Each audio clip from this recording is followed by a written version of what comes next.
So welcome. Hopefully you can hear me loud and clear. RM, good to have you here. Rajesh, as always. Max, Grant. We've got a few people jumping on as we speak. Hopefully that streaming is going to kick in just a second.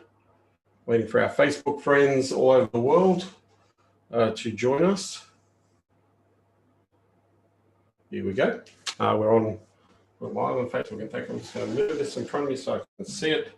So I'm not always looking away. So I'm always connected to you, which is always a good thing. And hopefully we'll check out the comments here as we go along. So let me just escape out of that. All right, so welcome. Daniel Gow, good to see you. Denise, good to have you. Christine, as always. Howard Tiano, mate, I don't feel like I'm at home unless I see you on my screen, my friend. Good to see you here. So today I kind of want to do as a bonus session because to me, I guess the most important thing is kind of being pragmatic with what you want to achieve or what you want to create and do for your business. And I kind of want to pair this back into some of the fundamental things that we perhaps know we should be doing, but we're not doing for whatever reason we're not doing.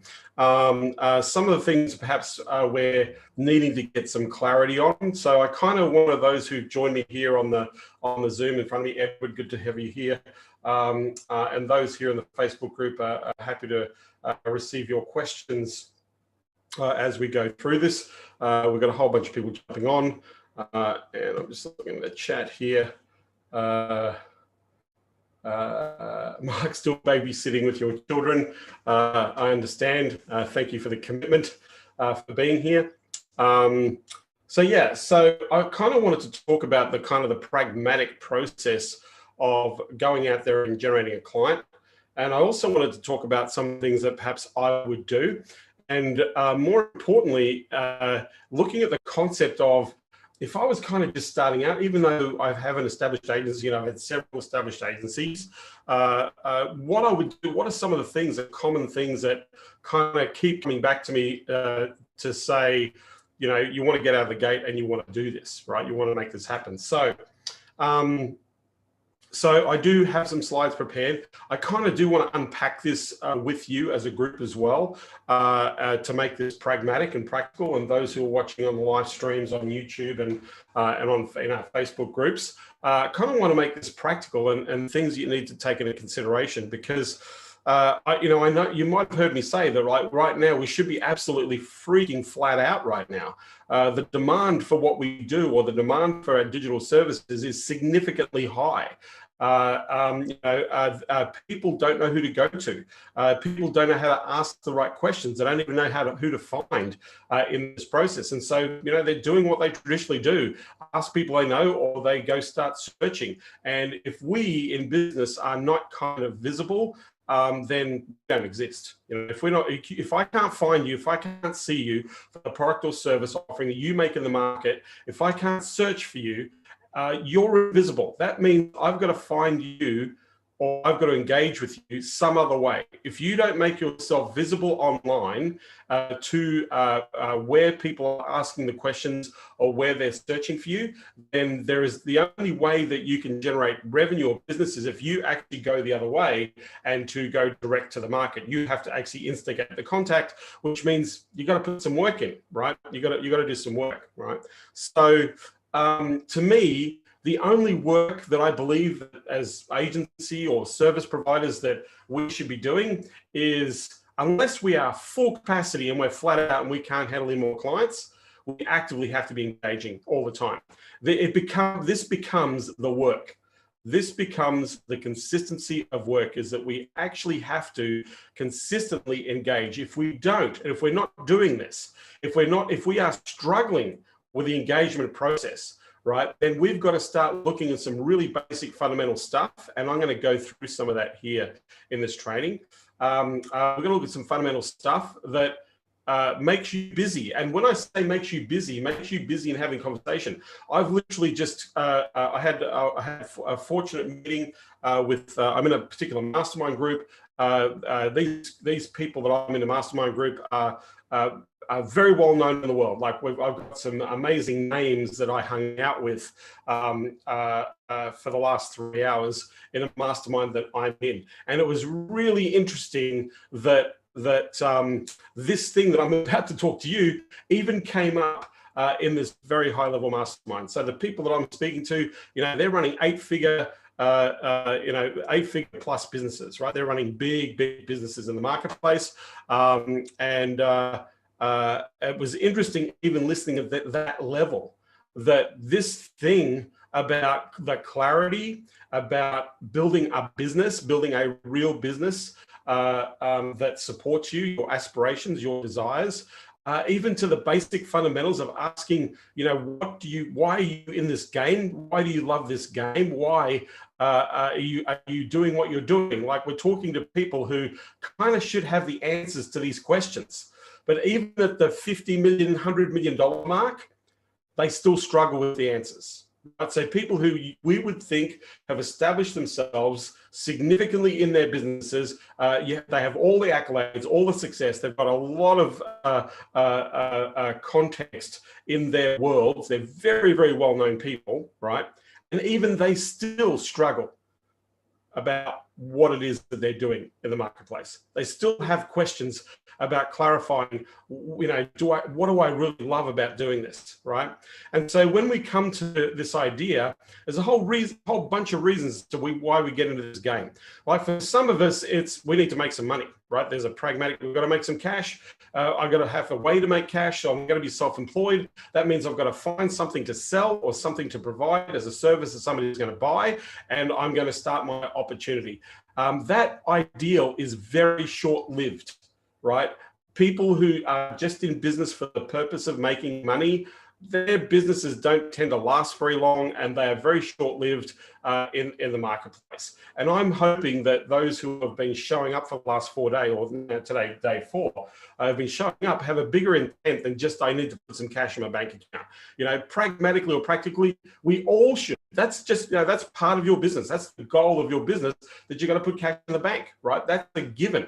That's not the purpose of what you do. The purpose of what you do, where you get the most cash, is the bigger the impact you make, the more cash you get, right? So yeah, there's a pragmatic. You're in this business because you need to make some cash and you want to make some money and you want to do things. But if you don't like what you're doing, like I said, it's going to be very short-lived. If you don't enjoy delivering or getting the result or having the impact, then that's going to be very short-lived, right? And so it's really the core or the key part of this whole process is, what do we want to do with this thing, right? What does it actually look like? And so what I want to do is I want to kind of just pragmatically share the concept or the idea of, like, let's just go and get a paying customer, right? Let's go and help somebody with what we do, right, to help them get a result and for them to invest in our value. That's the only thing that I want to talk about today, right? That's the only thing, is I just want to go and get a paying customer. And there's a couple of pieces that you need to have to make that a reality. Because for some of you, if you do what I say to do today, you could go and get a client in 20 minutes. I've seen people close $10,000, $15,000, $20,000 in half an hour from doing exactly what I'm suggesting that you do today, right?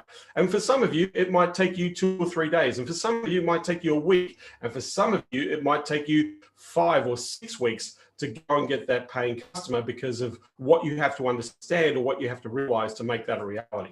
We make this game harder than it needs to be. And the reason we make it harder is because we either haven't taken the time to understand what it is that we deliver and what we do and how that works, and we don't know what game we're playing, right? And so what we're trying to do is we're trying to either be the perfectionist comes out in front of us, we've got to be the perfectionist, or we've got to have a whole bunch of stuff set up for us, right, to get things going, right? I spoke to a friend of mine this morning who was part of the mastermind group, Mike. They've launched in the last week really two product categories in their service. They're a service-based business.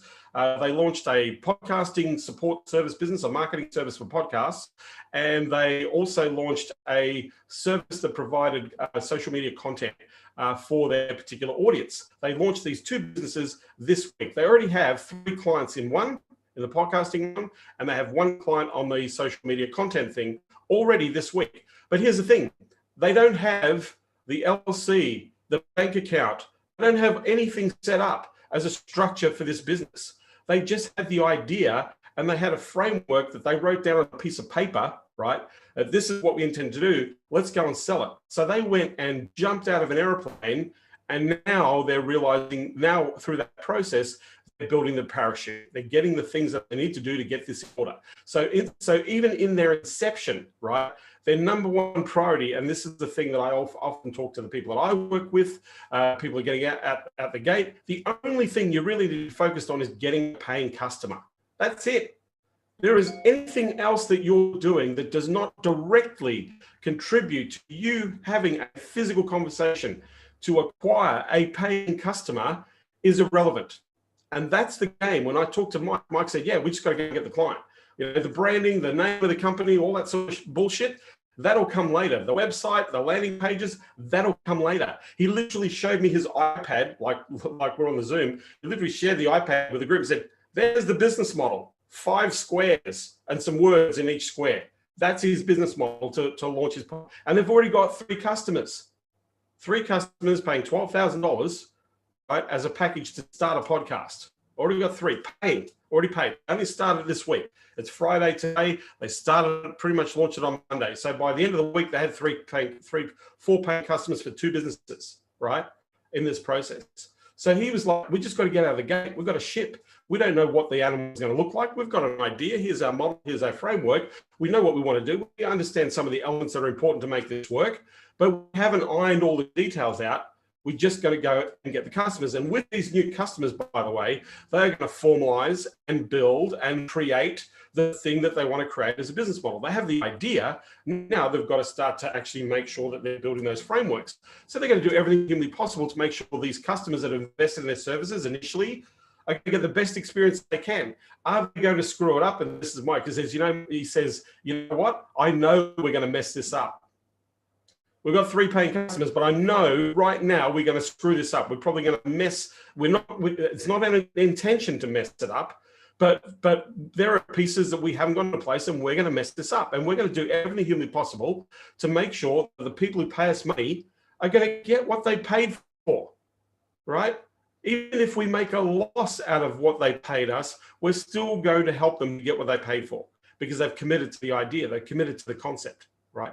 So one of the things that I want you to think of, if there is anything stopping you from going and getting a client, I'd love for you just to type in the chat, tell me what's stopping you from picking up a customer this week. What do you think? Because there has to be something. There may be nothing and you've got no issues, but what's stopping you from picking up a customer in the next 48, other than the weekend, right? But people are doing business on the weekend as well. But what's the thing that's holding you back from picking up a customer in the next, let's say, 72 hours? What is the thing, right? Rajesh, mindset, okay? We're going to talk about mindset today. What else? If there was something that you felt that was holding you back from being able to get cash in bank on Monday, by Monday 5 p.m., right, or Tuesday 5 p.m., what is the thing that is stopping you, right, from making that a reality? So Dano says that they are not interested. Great. They're not interested. That's a good one. What else? I've got a whole bunch of people in front of me, right? What's going to hold you back? What's stopping you from having a customer by Friday, 5 p.m., right? If we go and run out an offer today, I know there's timing and all that sort of stuff, but, you know, we can do a little bit of work to go and get a client, right? But what's stopping you? So we've got 2 people that have been brave enough to share what's holding back. Mindset, to go and get a paying customer. Number 2, they're not interested. Grant, pivoting your business model. Okay, interesting. Let's deal with pivoting your business model. Several confidence in the ability to deliver exceptional results. Confidence in the ability. Type that in, Howard. I'm not asking for the verbal. Just type that in. If you can meet the microphone, confidence, the ability to deliver. Denise, my biggest obstacle is time to sit down and do it. Wow. Well, that's a huge obstacle you have to overcome. Right? I know if I just do it, I'll get a customer. Isn't that interesting? Right, Denise, we're going to unpack that a little bit. Mark, several decision makers, so it takes time, right? Okay, so you're only dealing with one company that has several decision makers, and that may take some time. Okay, that's something we can deal with. Confidence to deliver a result, awesome. That will stop you in your tracks. If you don't believe what you do will get an actual result, you've got an idea that you know that it can deliver a result, but your own personal experience is you haven't seen it work for you, or actually putting the thing in place to see it work with the client. So there's will it or won't it work, right? There's that fear, right, of well, they're going to pay me money, I'm going to make this work, and if it doesn't work, then I'm going to lose confidence, right? That's going to crush me if I can't make it work for the client because the client's invested, right? So that becomes an issue. Mark, perfectionism, and sometimes a drive. The drive is down. Yeah, Mark. I can tell you, hanging out with the people that I hung out with this morning, running 8-figure plus businesses, some of them were freaking exhausted. Some of them have lost their motivation and mojo, right? Even people who are what you would suppose to be doing very well are still humans, and they're tired. They're fed up, right? With themselves, they're fed up with their businesses, they're fed up with everything. They're exhausted. Drive. Right? Don't have passion or love for what they do anymore. And yet they're at the top of the game, what most people would see at the top of the game. So the perfectionism, anything else? Because I want to actually speak to these issues, because really, if we don't overcome this thought or this idea or those things, you're stuck in your tracks, right? Nothing's going to happen until you can sit there and look at this and reframe what it is that's holding you back from making that a reality, right? Then it doesn't matter what offer I create for you here today. It doesn't matter what strategy I put into place. It doesn't matter what tactic I give you. It isn't going to work because of these things. Because we're making a decision, right? We've got a story or a movie going on that is stopping us, holding us back from making that thing happen. Even if I was in a position, so I'm thinking about this question for myself, right? Bang for buck, can I convert a client by 5 p.m. on Monday? What do I have to do to make that a reality, right? What do I have to do, right? And my mind is going straight away. Who can I get this to? Who can I get to a place where I can have that conversation really quick, make a direct offer, or do something to get cash in bank, right? Deposit in bank by 5 p.m. on Monday, right? This is from an agency point of view. This is not from a coaching or a product, that type of point of view. This is from an agency. So I'm even asking myself that question, right? What would I do? And I already have my answers. I'm going to share some of the things that I would do. I already have my answers to make that a reality, right? But the thing is, the game we're playing, if this is the desire, and it is the game is get to my next paying customer. The game is get to my next paying customer, right? Not a client by 5 p.m. Not a client by 5 p.m. Monday. Not the client by cash in bank. Paid, Denise. Paid by 5 p.m. on Monday. Where Friday evening, where you are in the United States, you've got the weekend to put some offers out there. You've got Monday morning to follow it up and say, can we talk about that? Will you do this? Right? Statement, not a question. It will happen. Awesome, Denise. It'll happen. You've made a commitment to yourself. All right. So I'm going to share some slides. I'm going to take you through a little bit of the presentation I've put together. But I also want to throw this back to you. If you're here and I can see your brown tiles in front of me, which is awesome. And if you're over in the Facebook groups, I kind of want to help you to let's get clear about the offer. Like, let's just get an offer together and let's go, right? Let's get clear about who we're going to make that offer to. Like, let's understand who we physically are going to put that offer out to. And let's look at some of the steps that we can take to make sure, because at the end of the day, if somebody's going to pay you for what you sell, what are we going to do to get them on a conversation? How do we get them on a conversation, right? And so I'm going to literally speak to those things that I know that if you do this, you can get as many conversations as you like, as fast as you want, or as slow as you want, because that's your choice, right? That's the choice that you're going to make in this process. So With that, I want to say thank you for those who've given me those responses. Remember, the more you interact with me, the more you're going to get out of this training today. So, as I said, my purpose here is to just get really pragmatic, really focused, go and get some clients. My second purpose here is that if you really want to work with me, I have this idea in my head that I want to kind of help as many people gain traction now and gain traction in December and gain traction in January as much as possible. And I have a methodology in a way that I know that will do this. And if I keep you accountable, then I'm going to ask you to join me, right? To join me. We have some of our Agency Unleashed members here, some past people in Agency Unleashed. I'm going to ask you, if you want to be on that journey with me, I'm going to ask you to join me, and I'll show you where to do that, right? By the way, please do not feel obligated to buy or invest. There is no pressure for you to make any investment in what I have to offer. I'm not asking for any obligation, and I'm certainly not asking for any commitment on your part. But what I am asking, that if you believe that I could help you, if you believe that I could help you, then this is the easiest way I can make it for you, that I can help you, right? This is the easiest way that I can give you the help that you need to get you focused, to get you clear, and to get you on the way, right? So if you're with me on this, then I'm there with you 100%, right? That's my intent. My intent here is to kind of get the fog of all the bullshit that we have to deal with in business, and just let's get to business, right? Let's do the thing we say we want to do. I want to honor your time. If you've been spending 9 hours, and now you're going to probably spend another hour and a half with me today. If you've been spending 10 and a half hours, I know that you, at least at some level, are serious about doing the thing that you say you want to do. Otherwise, you wouldn't be here, right? So I'm humbled by the fact that you've joined me on this journey. For those who have been on the Facebook Live, I'm humbled by that, right? But at the end of the day, let's help you, right? Let's help each other here to understand. And that's the other thing, is as I'm conversing with you and as I'm asking you these questions, what I'm going to do is I'm actually going to literally help you on the spot. So I'm opening myself up to coaching you here so that you can apply this. And I'm going to try and help as many of you as possible. The question I want to ask you when you're listening to me, think about how does what John is saying, or what I'm saying with the person I'm interacting with, how does that apply to me? How can I apply the same idea or the same concept? Because we're all at different levels. We're either starting, we're either got a team, we're either a freelancer, right? We're all at different levels, right? However, what I'm sharing with you today are pretty much the fundamentals. It doesn't matter if you're starting out or you're running a $10 million company, it's the same stuff. It's the same stuff. So with that, I want to thank you, Miles. I already claimed it through actions and attitudes. The results are catching up shortly. Awesome, Miles. Appreciate it. All right, so I'm going to share a slide presentation that I've put together.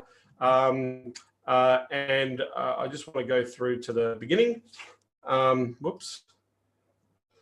It helps if I, because I promised you that we're going to get pragmatic here, right? So this essentially, I called it the roadmap to generating clients. That's essentially what I'm calling this. I'm going to walk you through some structure. I know you can't see my screen yet. I will share that with you in just a second because I'm just teeing up the slides. So just give me a thumbs up if you can see the slides. Howard, can you see my slides? They popped up on the screen. Awesome, thank you. I know they're just about to pop up into over on Facebook. All right, so Fast Agency Client Roadmap, account-based marketing, Friday the 20th. This is the thing, right? So let me just go through a little bit for you. Fast Clients Roadmap. We want to get clear on your offer. Number one, we've got to get clear on a singular offer, right? We don't want to create a dozen offers. We just want to get super clear on a singular offer.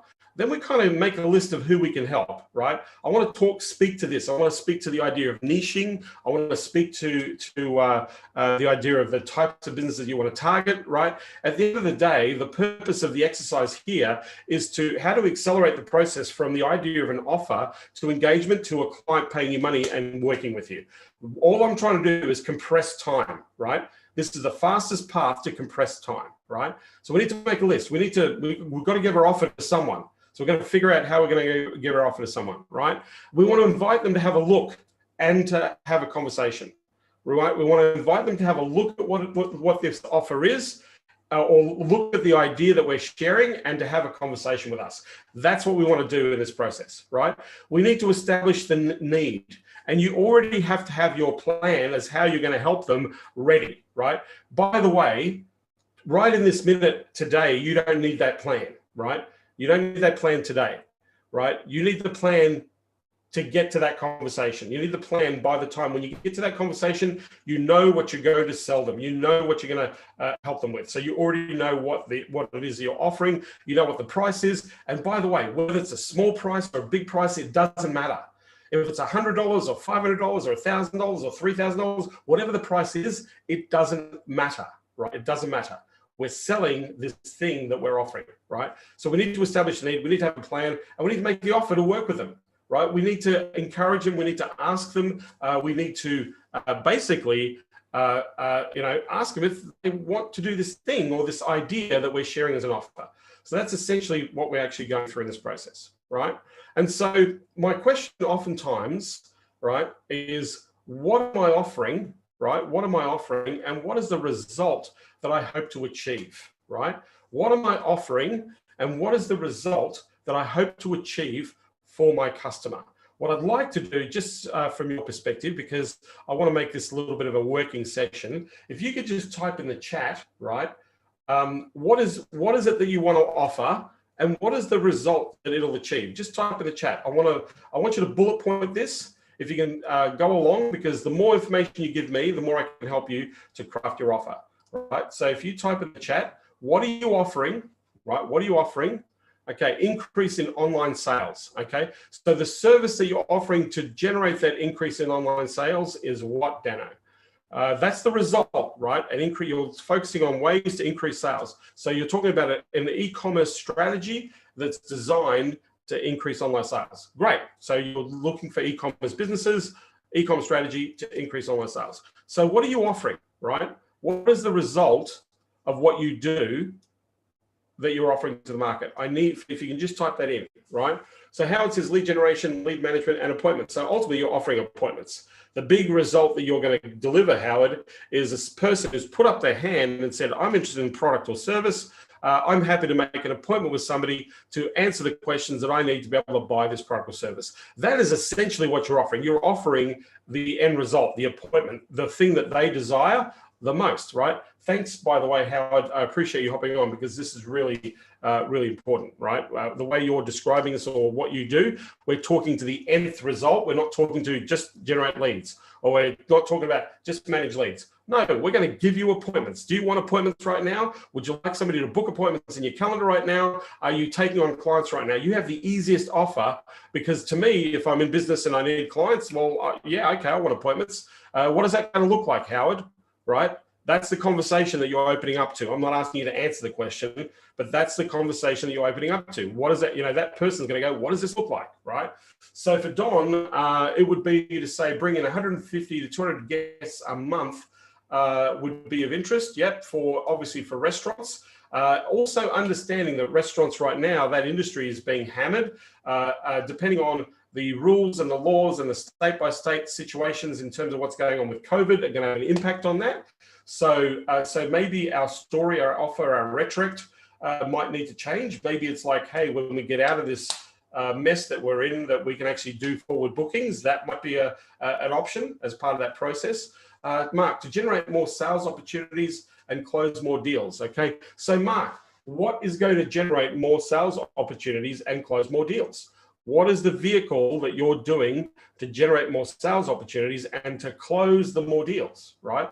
So Denise, offering a digital ecosystem so that a client has a presence online, so website and funnel, okay? So again, what is the result? Think about the result, right? I don't need an ecosystem to be online. Why am I doing this? Why? I want to be visible. I want to be found. I want to have the ability of my brand and my messaging, right? Because the word ecosystem, right, is a very ambiguous word in relation to, from a business point of view. If somebody came to John, I want to create an ecosystem for you online, I go, well, what do you mean by ecosystem, right? But if you said to me, John, you know, at the end of the day, most people really haven't got their online stuff together. They might have bits and pieces, but some of those pieces are perhaps aged, old, broken, not working anymore. But wouldn't it be cool to actually show you how to create a better footprint, right? Have better reach, have a better presence, and have the ability to engage customers or make it easy for customers to do business with you online. Do you want to improve you know, the results that you're getting and the feedback and the engagement you're getting online that will turn into paying customers? So there's a message for you, Denise, when you talk about that, right? Rajesh, mobile apps for small businesses, for the small business niche, customer retention, engagement, more sales, make them a champion for their business. So nobody really wants to be a champion, Rajesh, but what they do want is that they want to be engaged with their customers. If I could give you a dynamic and innovative way to connect with your customers on the most important piece of computer equipment today, which is the mobile phone, if I can do that on this device, are we in, right? Can we do business together? Or would you like to see what that looks like, right? This is the type of messaging that you want to be thinking about, okay? Making their customers the champions for their business. But nobody wants their customers to be a champion. Nobody cares. What they do want is connection, engagement, and they want the result. How do I own my customers? How do I capture a tribe? Why would I want an app? Why would I want to launch an app on the iTunes platform, on the Google platform, or for Android? What is the purpose? What is the end result? Right now, this is the #1 computer in the world. If your customers right now cannot find and engage you on here, what if you actually gave them a way where they are connected to you directly, where you can do push notification, where you can educate, where you can make offers consistently? What if you are able to do this for pennies on the dollar? Would that be something that will be helpful, useful, right? So think about that, okay? So appointments and more introductions, qualified appointments with a decision maker interested in their service. So let me put you in front of somebody who's actually interested in engaging your company. Right, there's a great message, Mark. Let me put you, what we do is we work towards putting somebody who's directly interested in engaging your company. Can we come and talk to you about that, right? Miles Salibo, show you how you can follow every visitor to your legal services website on every internet marketing channel for pennies on the dollar and bring you 30 appointment making opportunities monthly. There's a lot in that. So the part that they don't understand, right, is how do we follow everybody on the website? People don't get that terminology, right? What they might get is, what if we only put you in front of the people who are interested in buying? What if we only put you in front of the people who actually were seeking you out directly, just you personally, right? What if we then, from those people directly seeking you, that we could guarantee you 30 appointments a month, right? So if we had a strategy that you only marketed to people who are actually directly interested in your business, they already know who you are and they want to do business. They're interested in doing business with you. Would that be the message, right? That would be the message. Would it be a benefit to bring renters in direct instead of relying on referrals? Yes, Dom? Yeah, yes. All right. So if we understand the result, so this also means that we need to understand from the business point of view, do they actually want that result? Is that in their head? Is that what they want, right? Remember, as I was looking at these messages and making some adjustments to that, I was changing or being a little bit more specific to what the business owner, and by the way, we're not really saying who the business owner is or what type of business this is. So when we're talking about wanting to create an offer and what result that we hope to achieve, right? Who are we achieving that result for? And when you think about this offer, do they run around saying in their head what you are offering as a result? Is that something that is in the vernacular of them? That's where you've got to dial the message in, right? So it's not just, I want to get you more leads, I want to get you more appointments, right? If I was talking to a personal injury lawyer, I'd be saying to the PI lawyer, listen, the average case for you between $5,000 and $15,000. You're going to do this by running ads and do this like everybody else. But ultimately, you want the ability to filter and actually have the chance of a case that you're going to win, that you're actually going to close and generate that revenue. So what if we only talked about the concept of attracting or engaging those types of cases, right? The ones that actually fit the criteria that you want. If we were able to build a campaign, do some filtering, using lead management, right? Qualifying, appointment setting, where we only put you in front of the types of businesses or the types of clients that have some predicators or qualities that you want. Now, if I made that offer to a personal injury lawyer, I'm sure every personal injury lawyer who was looking for clients would be probably pretty interested in finding out how that's going to work for them, right? If that was what I was choosing as a market. So when we're thinking about what result do we hope to achieve, the more specific the result to the person that you're sending or giving to, the more they're going to pay attention to the offer, right? The more generic your offer, the more somebody's going to neglect, or somebody's going to give up and not think about what you do. That's the thing, right? The more generic, right, the less response. The more specific you are, the more drilled into, right, the result, the better the response. And this is where people miss the mark. This is where people copy and paste cold emails. This is where they're not thinking about the customer, right? So now that we understand what we have to achieve, and thank you for those sharing, and those on the Facebooks, if you are putting in comments there, I'm just trying to see your comments on the Facebook page. Good to see some of those people on there. But here's the thing, right? So number one, we need to get specific about who we're doing the result for. And the question we're answering is the answer here is more, how does that line up with how they think? How does it line up with how they think? So think about what you're saying. If you were having this conversation, and if you're ambiguous, if you're generic in your conversation, if you're not using or understanding their terminology or their idea, this message or this offer is going to miss the mark, right? So this is where most people fail. Most people look at a result, but the idea is, how do you tie that result in the mind's eye of the person who's going to buy, right? That's the key, right? Rajesh, I'm having difficulty selecting a particular niche. Is that a problem? No, Rajesh. We're going to pick 10 niches, 20 niches today, right? We can pick you for what you do with mobile apps, right? It doesn't matter who you're offering it to. The question is, how would they use it? How would they benefit from it, and how would they use it? What types of businesses would benefit from the application, right? So, okay, so we're just looking at a few people here. All right, so my next slide. By the way, thank you for the participation. Number one, right? One offer, one avatar. We're going to make this offer to somebody, to an avatar. We might make it to one person, we might make it to 5 people, we might make it to 20 people, but we need an avatar, right? Who is this for? Who's this offer for? If we say it's for small businesses, right? Well, does this offer work for a brain surgeon? Does this offer work for a contractor?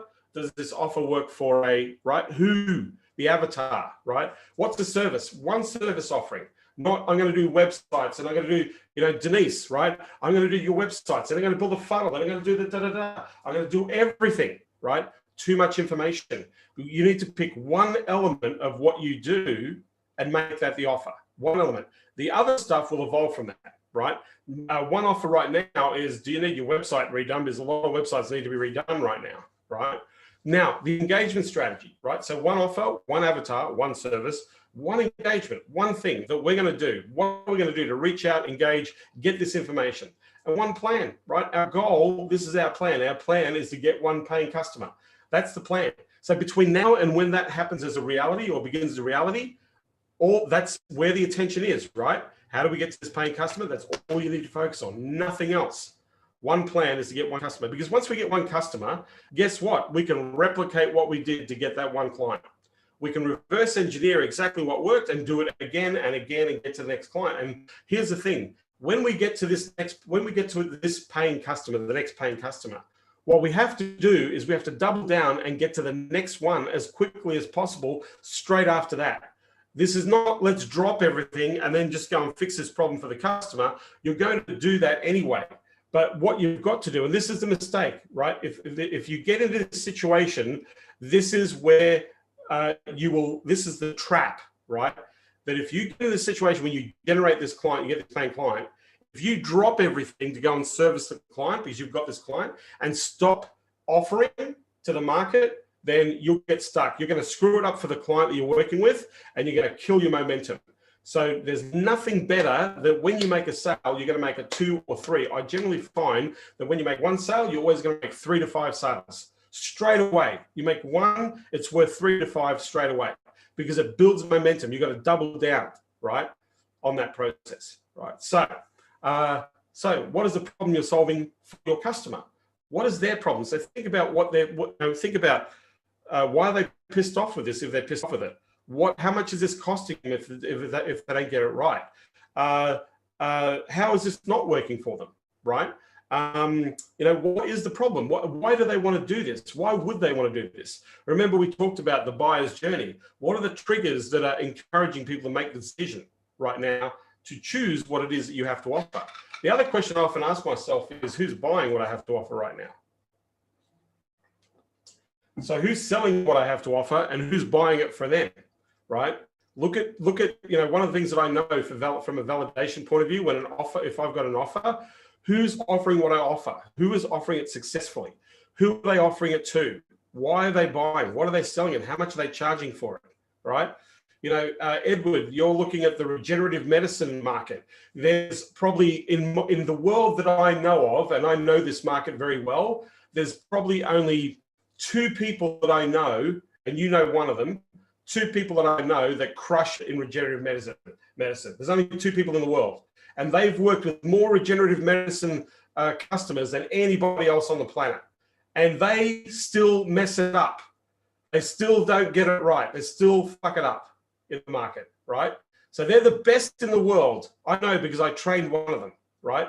They're the best in the world at doing this, right? But they still mess it up, right? They still mess it up. One of them is Nick. One of them is Nick. Yeah, one is Nick. He's the best in the world, right? And you look at his marketing, compare your marketing to what Nick does, right?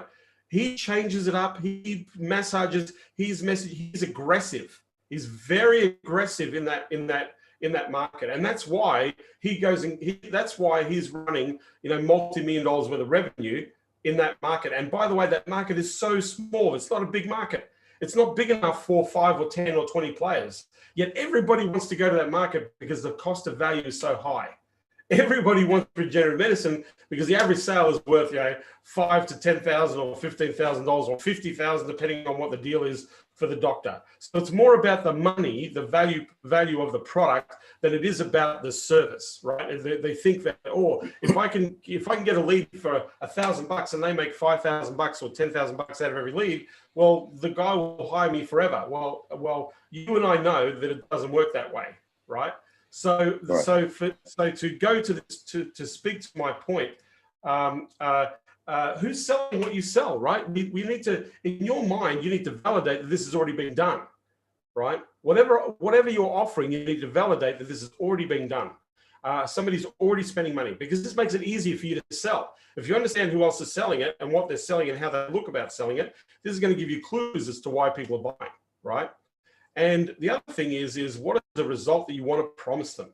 So if we're thinking about the problem we're solving, what is the result that we want to promise them, right? We have to make a promise. Now, I'm not talking about making a guarantee. I'm just saying you're committed to getting an outcome, whatever this outcome is, right? So the who. If we're going to pick, we're going to talk about who we're going to make this offer to, right? Some of us have already picked our niches, and that's fine. Some of us are struggling to pick the niche, right?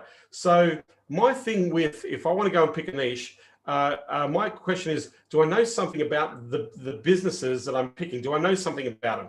Are there businesses that perhaps I've had some experience in, like working, like if you've been an employee or worked for a company, or you've seen some of the problems? Do you have some experience in some of the companies that you perhaps might want to target, right?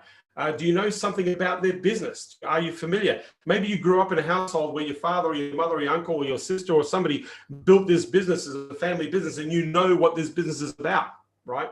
You have some knowledge, right? Or do you like a particular business? Yesterday, I talked about stand-up paddleboard businesses. It's one of the fastest emerging markets in the water sports market. The average sale sits at around the $800 mark with low end, on average about $1,500 to $2.5 grand is the average sale. So big sales, right? Very e-commerce driven, distribute product all over the world. They do lots of social media. They do lots of Facebook advertising. They do a lot of Google product advertising, right? There's huge market in this market. It's growing. And the only reason I know this is because I wanted to buy a stand-up paddleboard. So I went and did all the homework. And I saw that some of these businesses carry a lot of inventory. In fact, I know I visited a particular business and looked at the inventory that they carried, and they had more than, I think in the showroom that I went to, you know, they had more than what, $300,000 worth of actual inventory there in their warehouse, right? And then the guy tells me that they've got a freaking factory, right, where they've got another $500,000 worth of inventory stored to sell as well, right? And so the guy was telling me that, yeah, we're super, super busy right now because people are, people, who have difficulty in surfing, the biggest difficulty to surf is how to get standing up in a wave. Well, in a stand-up paddleboard, you're already standing up, right? We already solved the problem, and anybody can do it, and it's easy, and it's healthy, and it's fun, and it engages your core. All the benefits of doing this. It's a market. Now, the reason I mention this, do I like a particular business? Well, I like what I saw. I liked that there was a market. I was interested in the actual sport, and maybe that's the type of business I'd like to help. And it's really weird. If I really wanted to go and help a stand-up paddleboard business, there's 3 businesses that I visited personally to go and purchase a stand-up paddleboard where I got to talk to the owner and ask questions and figure out. I'm sure that I could go back to them and say, listen, I love talking about this business, right? But hey, you interested in moving more of this inventory that you got sitting in this warehouse, like move it faster than what you're moving right now? Can I talk to you about that? I'll guarantee you that all 3 businesses will probably agree to have a conversation with me because I like their product, because I'm enthusiastic about what they do, right? So do you like a particular business? Do you like them? Do you hang out a particular business? Do you go there regularly, right? Is there an interest that you have, right? Do you have an interest in the actual business itself? Are you interested in the business model, the style of business? This is going to give you a predicator to perhaps the type of business you want to work with, right? This will help you with things like picking niches, right? Because here's the thing, and this is what I know that doesn't work. We all hear that, like, if you pick a niche in the market, you're going to do really well, right? The problem with picking a niche is most people don't do some of these things. They don't understand the business. They don't take time to understand the business. They don't look at who's serving the market, what their problems are, where the industry is going, why people are, how they buy, how they sell, what their process is, what the history is, what are some of the traditions. They don't take time. Then they don't look at who the competition is in the marketplace. They don't look at how much people are spending, or are they spending a certain amount of revenue? Is there a cap, right, in the market? Like if you're in the dental space, if you're talking dental practices, the average dentist has kind of learned that they only want to spend about $3.5 grand, maybe stretch it to 4 on marketing, on online marketing, Facebook advertising. That includes ad spend. They will spend between $3,000 and $4,000. That's the ceiling for a dental practice, for an independent dental practice. That's roughly in their brain power as what they would spend, right? $48,000 a year, right? Or $36,000 a year. That's their cap. That's what the majority do. That's not what they all do, but that's the majority of people's experience. The only reason I know this is because I know enough people who work in the dental market, and it's really weird, but that's roughly the average price point in the dental market. In the chiropractic market, it's between at the low end, it's $500. On average, it's between $1,000 and $1,500 is about the average. $1,000 to $1,500 for management, not including ad spend. So a chiropractor is going to spend about $2,500. Right, 2.5, maybe 3, depending on what sort of specialty they're in. If they're in regenerative medicine, they're going to spend more because they realize the cost of acquisition. But they're still only going to be in that $3,000 to $5,000 range is about the average. So we know, right, what they're doing. And so this is why people fail in niches, because they're looking for niches with money. People think dentists have money. The majority of dentists are broke. The majority of dentists in the marketplace are broke. And you know why they're broke? Because they're paying bills on chairs and offices and staff, and they're not making any money because they're not open 5 days a week, 8 hours a day. They close at 11 o'clock or 10 o'clock, and they go and play golf because they're having a lifestyle business, right? I cannot tell you how many dental practices that I've spoken to where the dentist is not in the house. They're out on the golf course enjoying life, right? Or playing golf. They're not actually interested in growing their practice at all, right? but most of them are broke, but yet everybody thinks dentists make a lot of money, right? Everybody thinks plastic surgeons make a lot of money. Well, there's a lot of cost in plastic surgery, right? They can, right?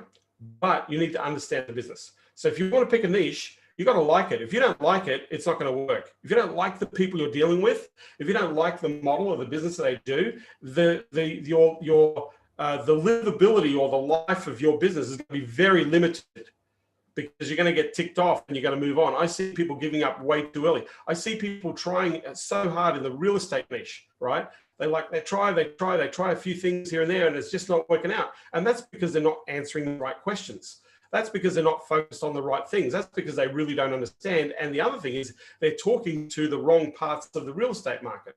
And so this is why when I see people in the agency will say, oh, real estate sucks, right? They just don't have any money, they don't spend money. Well, I know people in the real estate business, in the marketing real estate business, that make millions of dollars, millions with real estate business. They seem to make it work. Others can't, right? So this idea we get caught up in, you want to pick a niche. Well, you do, but you've got to like, if you're going to pick a niche, you've got to like it, because you're going to be in the game for a long time. If you want to be in the game, you're going to have to be part of that community, part of that ecosystem. So this is why I've asked these questions, right? Do you know something about that business?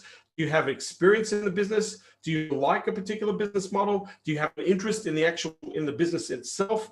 Do you have a passion for a business type? Do you have an idea like, I really want to help these types of businesses, right? One of the agencies that I built a number of years ago was in the not-for-profit sector. We specialized in helping charities and not-for-profit organizations to excel, right? Because we felt as part of that company that we were doing good. If we could spread the message and get more people to support social causes or charities that do amazing things to support communities that need funding and help, then we're contributing to an amazing thing. That business was awesome. We fell in love with the idea of the impact that we were having. That's why that business was successful, right? And by the way, charities is a brilliant niche. Charities is a fantastic niche. They spend billions of dollars on marketing. Charities spend billions of dollars on marketing, right? World Vision spends more than $1 billion on advertising. One of the largest charities in the world spends more than $1 billion on advertising. Incredible, right? So major organizations, so not-for-profit. Is there a passion? Yeah, we had a passion for doing good. We picked and choose. We chose to work with charities and not-for-profit organizations where all the funds that were raised went directly to those that needed the help and wasn't swallowed up in administration. We picked our causes, right? So that's the key here. Do you have an interest, right? This when you craft your offer, this is where you want to craft your offer around, all right? I'm going to go back to this. I'm going to unpack this for a few people as we go through, right? Build a small list. I always start with my familiar list. Who do I know? And who do I know who knows someone that I can make the offer to, right? Build a list of people you're a customer of. Who's your accountant? Who's your lawyer? Who's your grocer? Who's your vet? Who's your nail technician? Who's your chiropractor? Your masseuse? Who's your plastic surgeon if you're into plastic surgery, right? Who's your printer? Who's your accountant? Who's your who's your UPS store, right? Who do you know, right? You're a customer of. This is a list. Will help some of the people that you enjoy. Who do you go and visit regularly? What type of business do you really like going to? Put that person on your list, right? The third list is a curator list, one that you've either scraped, preferably that you've actually marketed to. A curator list you've already marketed to. If you want to get out of the gate and generate a sale as quickly as possible, then you want to at least have some level of engagement. So your social media connections are in this as well. By the way, the offer that you're going to craft today, you can either send on email, you can send a text message, you can post it on social media, you can put it into LinkedIn, you're going to send it to your connections, you're going to put it everywhere, right? You're going to put this offer everywhere, right? So at the end of the day, remember what we're saying? We're going to go get a paying customer, right? So 3 offers, right? These are the 3 offers that you can craft. Here's how I helped get a result, and I want to help you get the same. So I've got a case study. Edward Tay, people who've got agencies, Don Ferguson, you're in the pocket for this. Those who've got a result, right? You've got a result for somebody. share the result. Hey, this is the result we got. It was really awesome. We want to help people just like you get the same result or better, right? That's one offer, right? Offer number 3, right? I solve this problem. I have a method and I help people like you. This is the problem I solve. I have a method to actually solve that problem and I help people like you, right?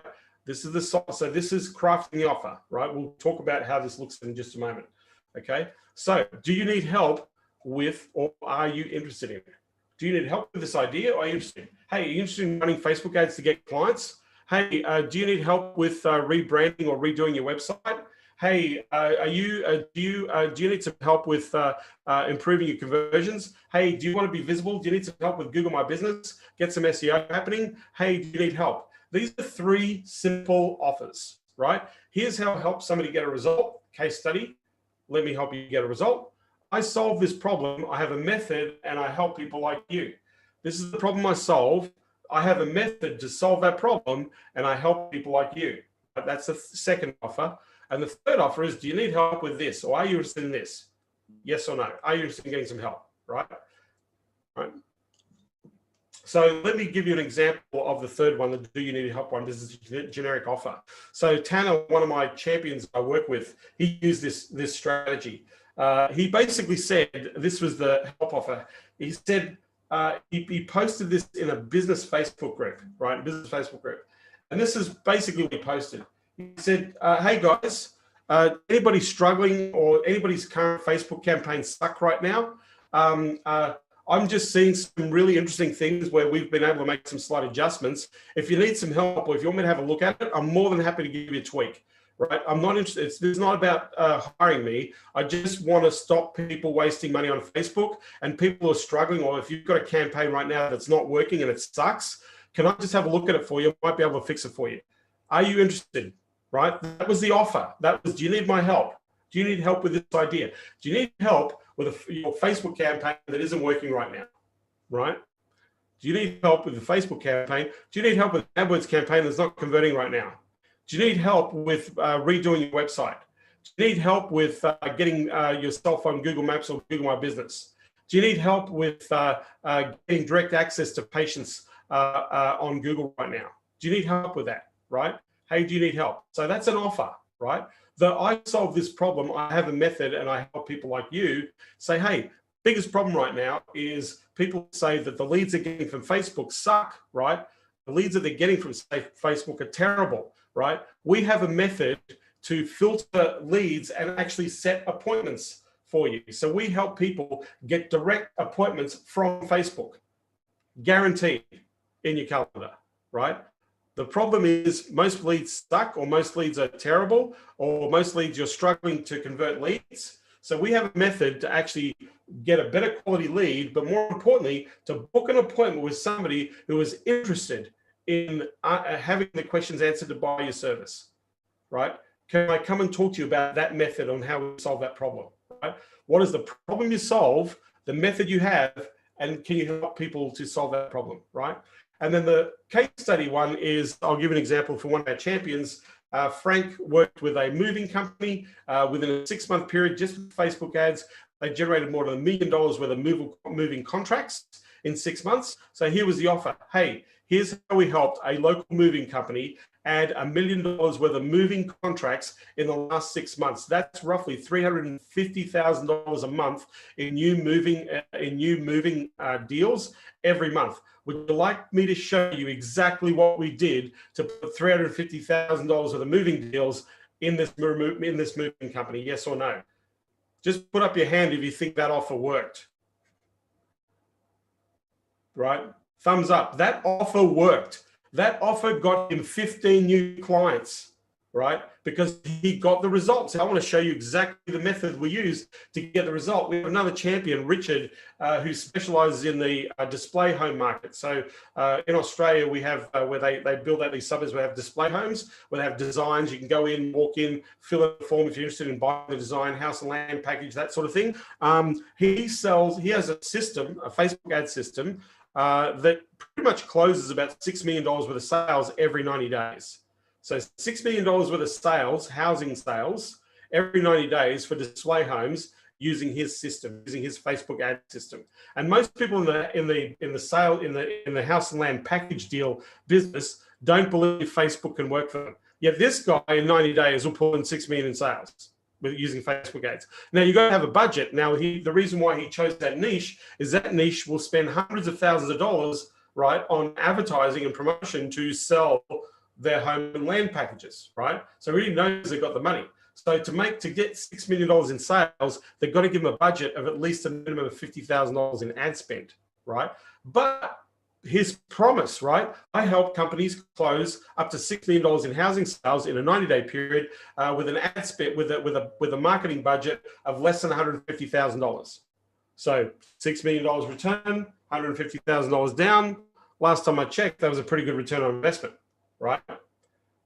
So let me show you exactly what we did. And when they see the model, like when they see the funnel, they go, yep, we want that, right? That's what we're looking for. We're looking for that, right? Because it speaks to a case study or a result. So you're going to pick one of the three. You need to pick one of the three offers. So number one offer, I've got a case study I can share. Number two offer, I solved this problem. I've got a method to help people like you. Number three offer, hey, do you need help with this thing? Are you interested? Just pick, I'm just going to stop sharing so far. Just pick one offer. You just need to pick one offer, right? So some people, I just want to know, what offer you're going to pick? Just type it in the chat. You need to write this down. I'm trying to work with you live here. Offer number one, I got a result and I can sell a result. Offer number two, hey, I've solved this problem. We've got a methodology. Offer number three, are you interested in this? So we've got a few threes. Are you interested in this? We've got a one. Don's got a result, which is awesome. Case study. Okay. Who else? Mark, are you interested? You're the. Are you interested in this? Dano, number two. I've solved this problem and I get the result. Awesome. Miles, I'm sending three to a lawyer partner in a few minutes. Miles has already taken action, right? Anybody else? You're either going to do offer number one, case study. Offer number two, this is the problem I solve, and this is the method I use, and this is how I help people like you. And the third offer is, hey, are you interested in this idea? Are you interested in the idea? So 1, 2, 3. Those on the Facebook groups, and I'm just trying to see comments here.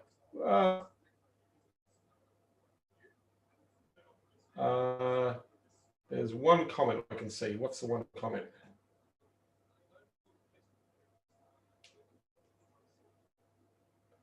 No comments on the Facebook group. Okay, that's cool. All right, so let me just minimize that. All right, so we're either going to pick, like we've got a few people pick the threes. I've got this idea. Are you interested? That's a pretty simple offer. We can craft that offer in real time, right?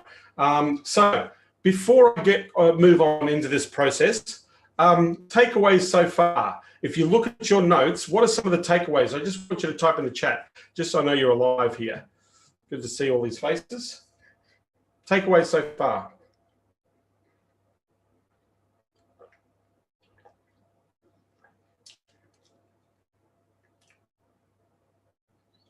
Yep, absolutely, Daniel. We can talk about that offer. I think it's a great idea.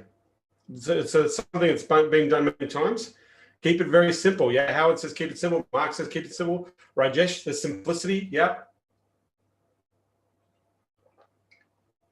The keep it simple formula. Yeah. All right. What else? What are some of the other takeaways? Any specific takeaway? The focus, Christine. Absolutely, the focus. All right. By the way, this is that predicator. Remember, I talked about the things that are really important. You know, a unique selling proposition. Let the market choose you rather than you choose a market. That's another way of approaching it. Yes.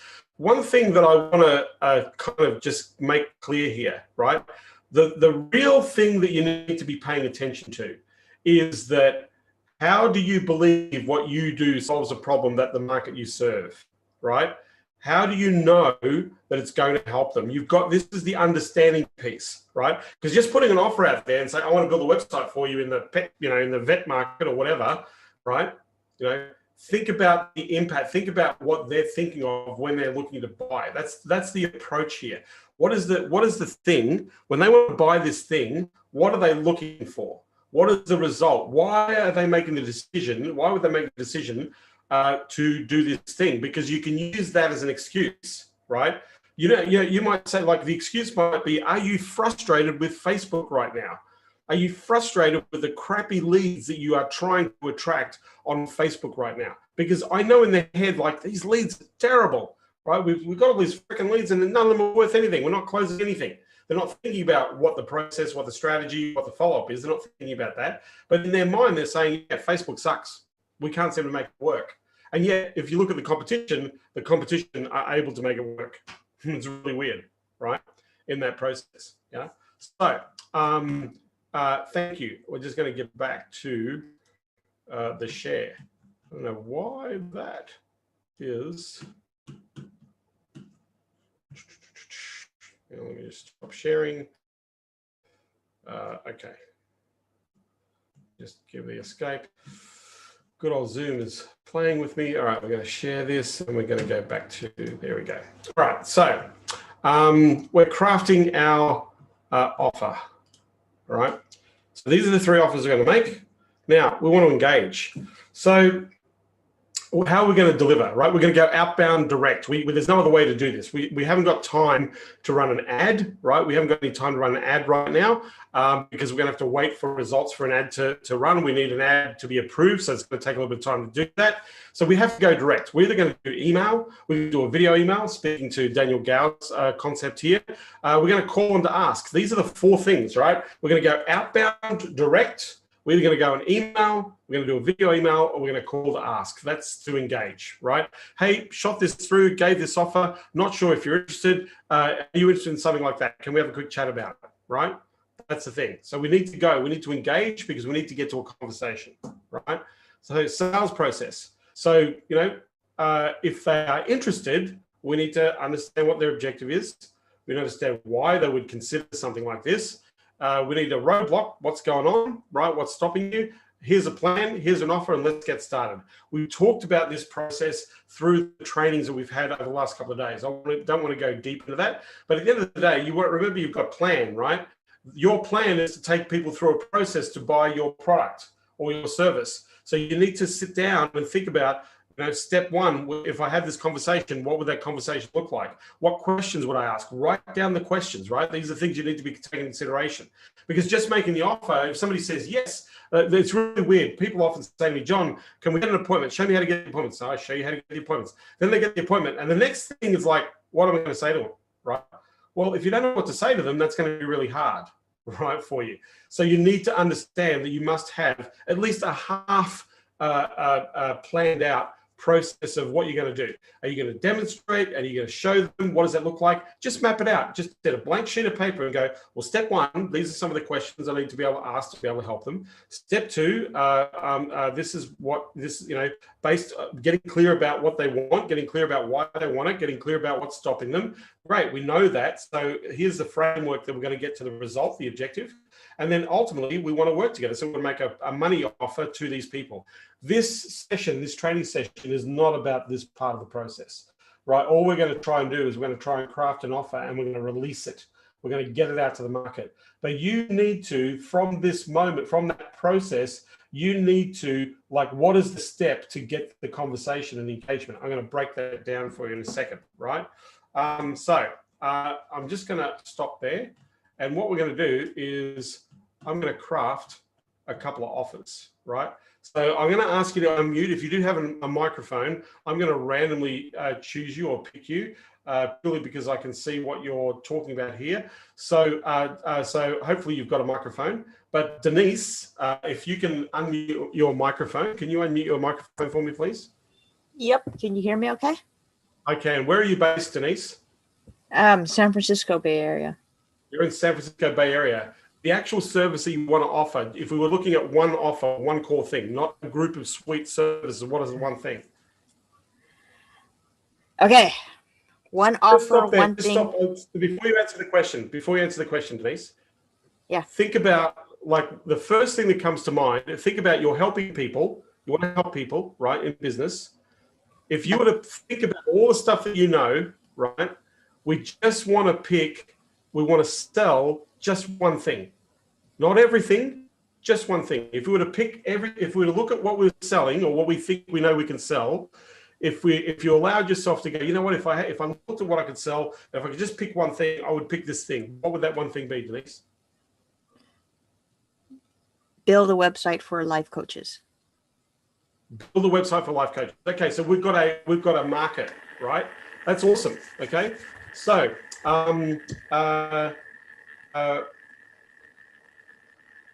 why does a life coach want to? I know this is a rudimentary and a stupid question I'm going to ask, right?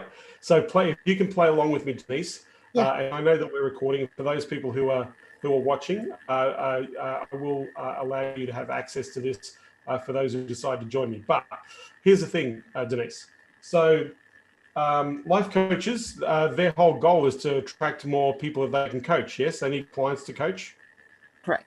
Yeah. And so they need a website that kind of reflects their understanding, their method of how they transform people's lives. They need a website that actually speaks to the types of people that they serve. You know, they might serve executives or professionals, or they might serve, like, you know, I work with a coach that only specializes with women who are in menopause, right? That's all. She teaches how women can naturally and in a healthy way manage or you know, at least have some semblance of a normal life in menopause, and that's her market, right? So the reason why a life coach wants the website is, one, to create a brand, like share their story, to perhaps share the story of their customers, and more importantly, to invite people to invest in their coaching, or at least take the first step to getting an appointment to set for coaching. Yes? Yes. Yes. Okay. So here's the thing. I would probably, if I was going to sell websites to life coaches, right? How much do you want to charge? In your head, how much do you want to charge? Random number. Pick the number. What's coming to your mind? First thing in your head. What do you think? $297 for a course. $297 for a course? Yes, but on how to set up the website, or on how to build, or you're going to deliver the website? On a DIY. Do it yourself. So think about it. A life coach is going to spend $297 to learn how to build a website. Because it's all templated out. Yeah. But the problem is, so we can go there. But think about this, right? I'm pretty techie. I know tech, right? I'm not a developer. I know how to use WordPress. I know how to do all those sorts of things, right? I know how to do them. But do you think that I will know the first thing about building my own website? Do you think I know about the first thing? And do you think that I'm going to waste my time, my precious time, trying to learn how to build a website? Or am I going to go to somebody and say, you know what? I don't need anything spectacular. I just need a website. Can you help me with a website?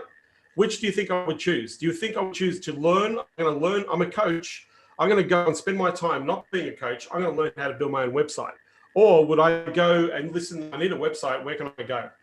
Which choice am I going to make? Am I going to make, I want to build my own website? Or am I going to make, I need to find somebody to build a website for me? What do you think they're going to do? They're going to have someone else build it. Think about it, right?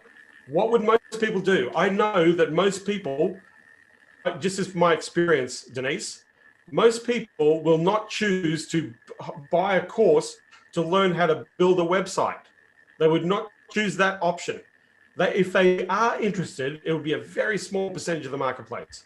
The majority are going to go, the first thing they're going to look at coaches who've got websites, and they're going to go, where did you get your website from? And they'll say, oh, I had this person build it for me, right? Oh, great. Can you give me the number? I'm going to find that person.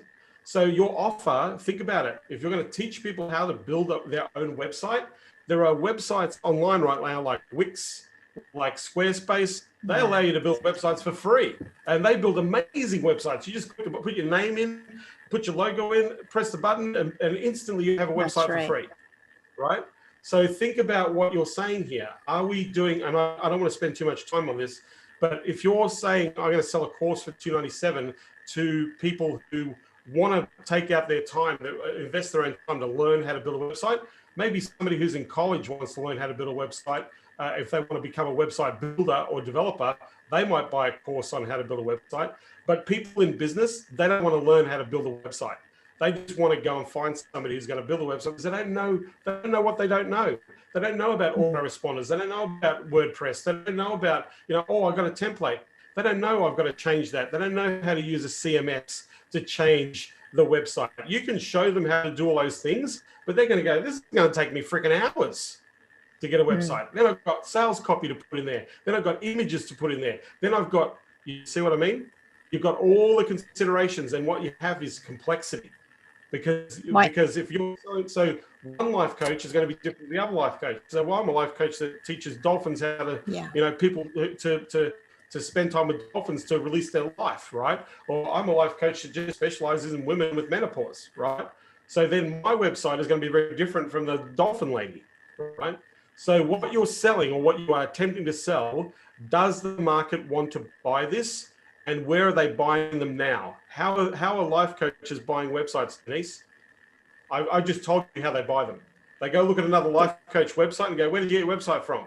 And I want one like that. I got it from the life coach website company.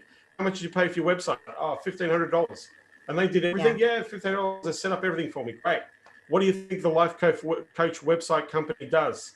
They take a $40 WordPress Envato WordPress, right? They take a WordPress Envato WordPress, and then they sell it to them for $1,500. They get somebody in the Philippines for $100 to go build a website for this life coach, right? Yeah, yeah. So I wanted isn't relevant to the market. What I wanted to do was to get, because I'm on high level, so what I wanted to do was to get them a completely automated system, all on high level, and then I can just snapshot. How much are they going to pay for that? That's different, right? How much are you going to pay for that? $297 a month. For an entire system that's going to generate hundreds of thousands of dollars for your business. That's crazy. You're going to work very hard for nothing, Denise. So here's my offer to you. Before I move on to the next person, just to make this easy, Denise. It's really simple, right? I want to help life coaches have an automated appointment setting system that basically you can drive all your leads and have people book appointments for you. Can I show you a system that you can manage leads and have appointments booked for you just for life coaches? Can I literally demonstrate to you? Are you interested? And you're going to charge them, you need to charge them $1,500, a minimum, just for the setup, basic setup. You're going to have to charge them $1,500. Otherwise, you're wasting your time. $297 is not enough. That means if you've got this system already built out already, and then you just want to plug people in at $297 a month, most life coaches will not spend $300 a month on that. They won't do it because I can go and get Calendly for free. Yeah, I can get HubSpot for free, right? By the way, they will spend. I can go for what you're selling on Go High Level. I can get Sartori for $39 a month. There are coaching apps on Android that do it for $39 a month. Why am I going to pay $297 for your system? And you haven't even built the system yet. You haven't spent the hours to figure out how this is going to work.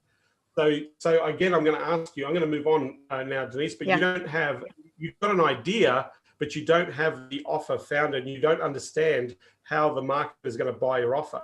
You haven't understood that there are options. Nobody's going to buy a course in life coaching on how to build their own life coaching website. They're just going to go and buy a website. Does that make sense? And from what I learned from you, yes. And from what I learned from you yesterday, my biggest takeaway was it has to be at like $3,000 a month of recurring. Well, it doesn't have to be $3,000 a month, but you want to be profitable, and $36,000 a year for a client for 12 months, $36,000. That's profitable, right? $2.5 to $3,000, 25 to 36 is where you want to be. The question is a life coach? I don't know too many life coaches are going to afford 36 grand. Yeah. Right, most life coaches I know, Denise, are broke. Maybe business coaches or leadership coaches or coaches that actually coach bigger clients, they will spend the $3,000 a month for something like that. Okay. So I should find a niche that I should pick a market that can a client that can think about the average sale of the customer and the market can afford that. But you've got to get out of the gate. So I'm going to move on. Thank you, Denise, for playing the game. Thank you. What your goal right now is to go and say, hey, let me build you automation. That's the offer. Are you interested in having automated sales appointments set up for your business? There's your offer. Go and talk to a few businesses. Say, hey, what if I were to set up an automated system that automatically set appointments for you, where the lead comes in and they can choose a time on your calendar and they can set an appointment. All you need to do is create a half decent offer, drive the traffic to the offer, and then what happens is they make an appointment. Can I show you how that works? So you can make an offer to businesses right now to say, hey, can I show you how this works? Okay. Thanks, Denise. Howard, Edward Tay, I'm going to unmute you, my friend. You there, Edward? Oh, yes. Okay.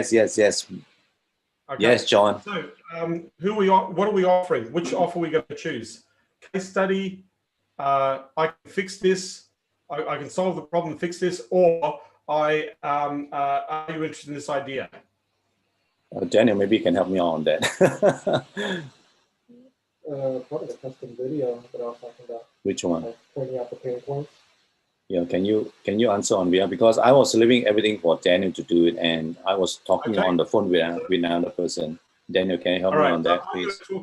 I'm you for Daniel because Daniel's there in your office. I'll talk to Daniel, and he's the one that's going to. We just finished our company retreat, John. Oh, okay, you finished your company retreat. That's huge. All right, thank you. Just a second, Daniel. Hey, John, how's it going? Yep. All right, good. All right. So, which one do you want to do? Case study. Here's a problem I solve, or are you interested in this? Which of the three offers? We were actually thinking about doing kind of the one I mentioned, like the custom video pointing out some of the pain points, but kind of the second one behind that would probably be the case study one. Hey, we got these kind of results. We want to help you do the same thing. I think the case study works better. I think because if you're talking to business, like evidence, right? Hey, we're already getting results, so it's immediate proof, right? So I would go to the market and say, listen, we've got a method and a system and a process, a proven process that gets this type of result. Can I show you our proven process of delivery to get that result? Yes or no, right? That's one way to do it. I like the video idea as well, because the video is kind of like, I've tried to take a bit of an understanding of what the problem is. These are some of the things that perhaps you're not aware of that you need to fix, right? Here's how we can help you. So the video offer, depending on who you're sending the video to, or whatever market you're targeting, the video should. So if we were to target a business, let me build a video for you right now, right? So the structure. So you might want to take notes. Or Edward, you might be wanting to take notes on this one. So let's pick a business type. Let's pick a business type you want to go after. Let's just do regenerative medicine. Okay. So we're talking about stem cell guys. Yes, correct. And strictly stem cells, strictly on doctors, not chiropractors, but actual MDs that specializing in treating back pain and knee pain and Achilles pain using stem cell to treat that specific specific problem. Awesome. Okay, so if we're going to do a little bit of a video intro to a regenerative medicine person, in your experience right now, in terms of what you're seeing out there or what you have seen of the regenerative medicine guys, what mistakes are they making? I would say their reputation, they're not focusing on getting enough reviews. So there's very little very little credibility. They're doing some type of lead generation. So Facebook ads, which they don't have the way to nurture the leads or convert them, which is okay. Let's just unpack this, right? I just want to set this out. So number one, reviews and reputation, right? Yep.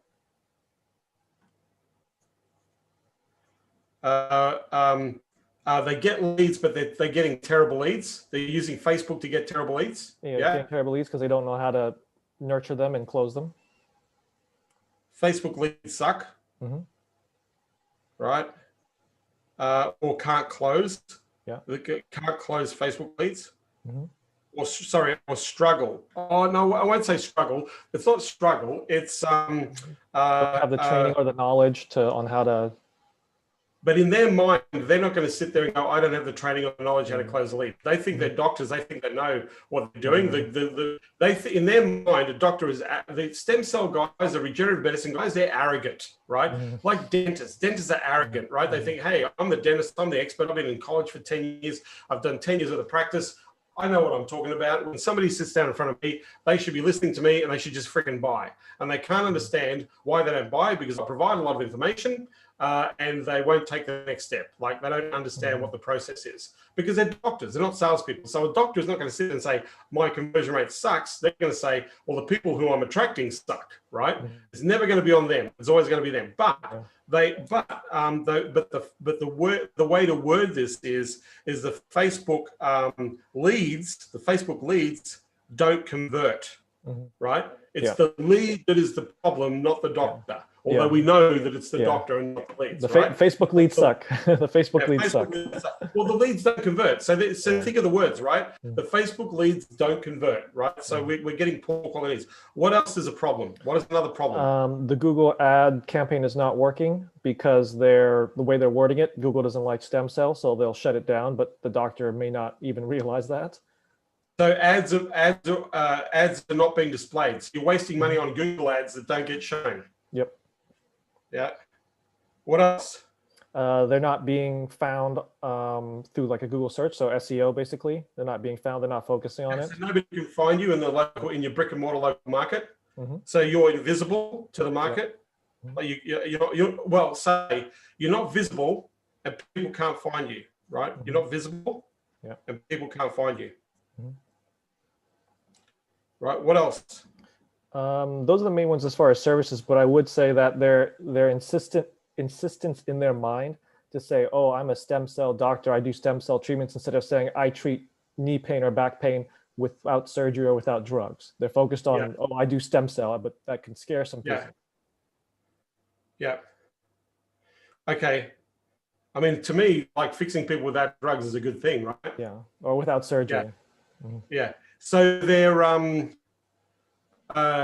feel like the message that they want to put out there isn't received well. Would that be fair?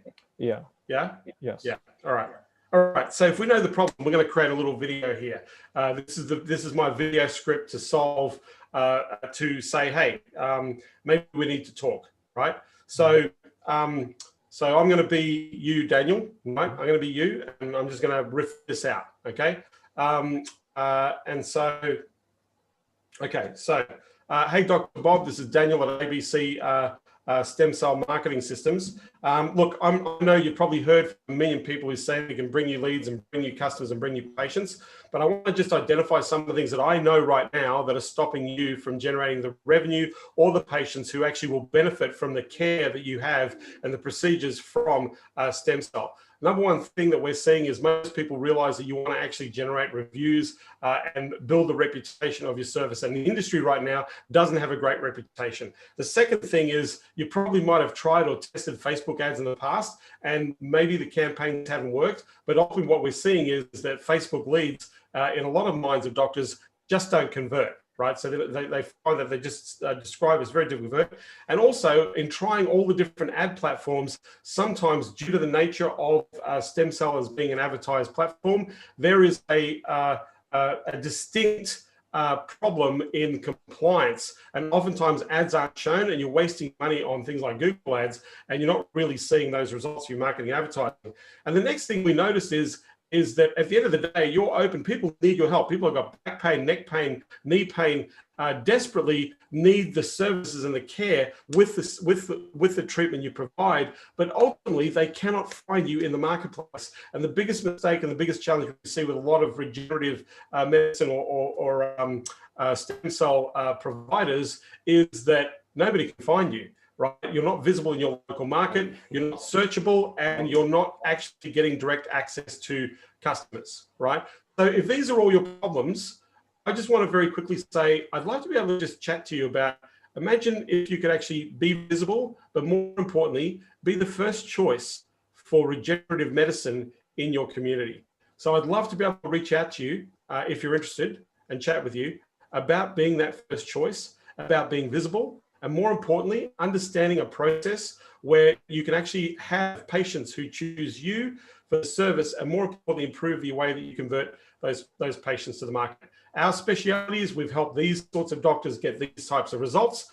I'm going to be reaching out to you in a couple of days' time just to touch base and see if our proven model and methodology for generating a qualified patient who has the pain, wants to invest in the treatment to get well, and wants to choose you first. There's your video, right? That was like 3 minutes, 2 minutes, 2 minutes of the video. So here's the problem, right? All the problems, ultimately you want the opposite, right? You want to be found, you want to be visible, you want to be first choice. Lots of competition in stem cell and regenerative medicine, right? You want to be first choice. So we're noticing, and so you might even say, if you're going to do this video, you might even sit there and say, hey, I'm noticing I can't find you in Google My Business. I'm noticing that you're not ranking for your keywords effectively. I'm also noticing that your competitors are actually advertising in the market and their ads suck too. What I'd love to do is talk about how we can drive that type of patient who's interested, understands the investment they have to make in your services, and more importantly, wants the treatment. Can I come and talk to you about those people who want to invest or hire or invest in the treatment you offer in the marketplace? Yes or no? There's another video, right? Now you can ask, you can say, hey, go and grab this or go click this. You can say book an appointment. But if you're going to put a video out, and that's the other thing, if those people are watching this, if you're putting a video out into the market, follow it up with a phone call, right? Don't put the video out. So the biggest mistake that I see with people when they do video reviews and stuff like that, SEO audit reviews, when they do that sort of stuff, they put it out there and they don't even know if the client's watching it. Just to give you a perspective for those people, you're going to have to get people to spend, you're going to probably have to contact people 3 to 6 times to get them to watch that video. But once they watch that video, Daniel, they'll make an appointment. Yeah, once they watch the video, you've got an 80% chance you're going to make the appointment. Hey, look, the next step, if we show you the mind map or the blueprint of what we do to help you get those results, just like we did for Dr. Pete and Dr. Sue and Dr. Mary and Dr. Tom, right, to get those results, ideally our game is to make sure that you are serving and helping as many people as possible with the treatment you provide in the market. You want to have people booking into your practice as opposed to going to somebody else. So can I talk about, we're going to talk about how we make you first choice. Cool. Killer, John. It's awesome. Yeah, that's the sort of thing that you want in the market, right? So thanks, Daniel. There's your offer. Miles, I'll give you a well-planned, data-driven and optimized omni-target. So Miles, nobody knows what a well-planned, data-driven, optimized omni-targeting campaign is. To send large volumes of highly qualified, nobody knows what traffic is, Miles, right? They don't know what traffic is, right?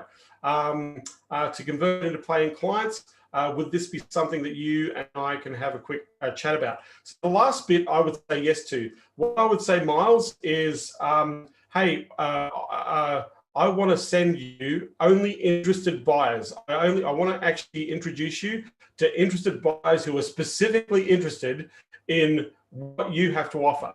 So these people already have made a predisposition that they're interested in what you have to offer. Can I come and talk to you about that? There's your offer, Miles. That's what I would do. Who else is here?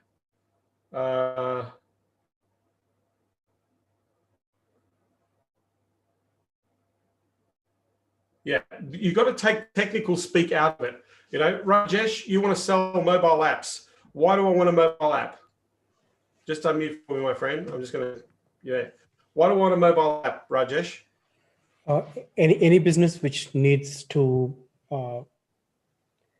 get a different channel to their customers and get a private channel to the customers. And why do I want a different channel? See, now think about the businesses that are going to take an app, right? Why should I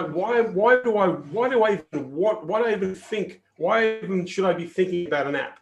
Why would I say, hey, I woke up out of bed today, I'm in business, I need a new channel to generate customers, because they don't use those words.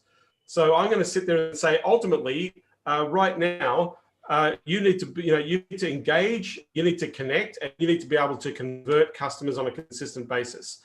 Can I show you right now, like here's your offer. Right now, you're looking for services like your customers are on Google. You're looking for product categories. You're looking for purchasing, you're looking to pay your bills. This is the most powerful device on the planet right now. And right now, can you imagine if we were able to put your business in every customer's hand who's interested, who is either bought or interested in buying your product or service? Can I talk to you about how we can actually put your business on everybody's phone where they have a direct access, and you can do things like push notifications, you can do offers, they can make orders, they can ask questions, they can contact you, they can buy your product directly from a mobile phone. Can I talk to you about that, Rajesh? Okay. That's the offer, right? Hey, I'm going to show you how we're going to send push notifications to all the people who love your product or service. Can I talk to you about that? Hey, right now, what if we actually made it really easy? What if we could stream all your content on an app just to your customers? What if we could actually send out your product launches? What if we could actually do categories, right, for your market? So this is why people want an app. They don't think they want an app, but it's what the app can do. It's what the app can do, right? If we can get 1,000 customers to download your app, right? If we had only 1% of those people buying something from you every single week, that's 10 customers a week, right? That's 40 clients a month. That's, what's that? That's 40 clients a month. That's 480 clients a year, right? If we just did this one thing and you had 480 sales in the whole year, what would that be worth to your business? Over and above what you're doing right now. So what you're selling is the result. You're not selling apps, or you're not selling another channel. What you're selling is, hey, you want to be relevant to your customers right now. It's never been cheaper to build an app on the phone. It's never been cheaper, right? And here's the thing, Rajesh, this is why I know this is a really good offer that you've got. The reason why this is a good offer is because every major company in the world right now that is advertising their application. They're all advertising apps, right? Look at all the food companies, they're all advertising apps. Look at all the takeout companies, all advertising apps. Why are all these companies spending millions and millions of dollars advertising their apps, right? Why would they be doing that if they didn't realize how powerful that was? Yeah. So at the end of the day, why do I want an app? That's what you want to talk about. Your offer is, hey, do you want to have your business connected directly to your customer's mobile phone?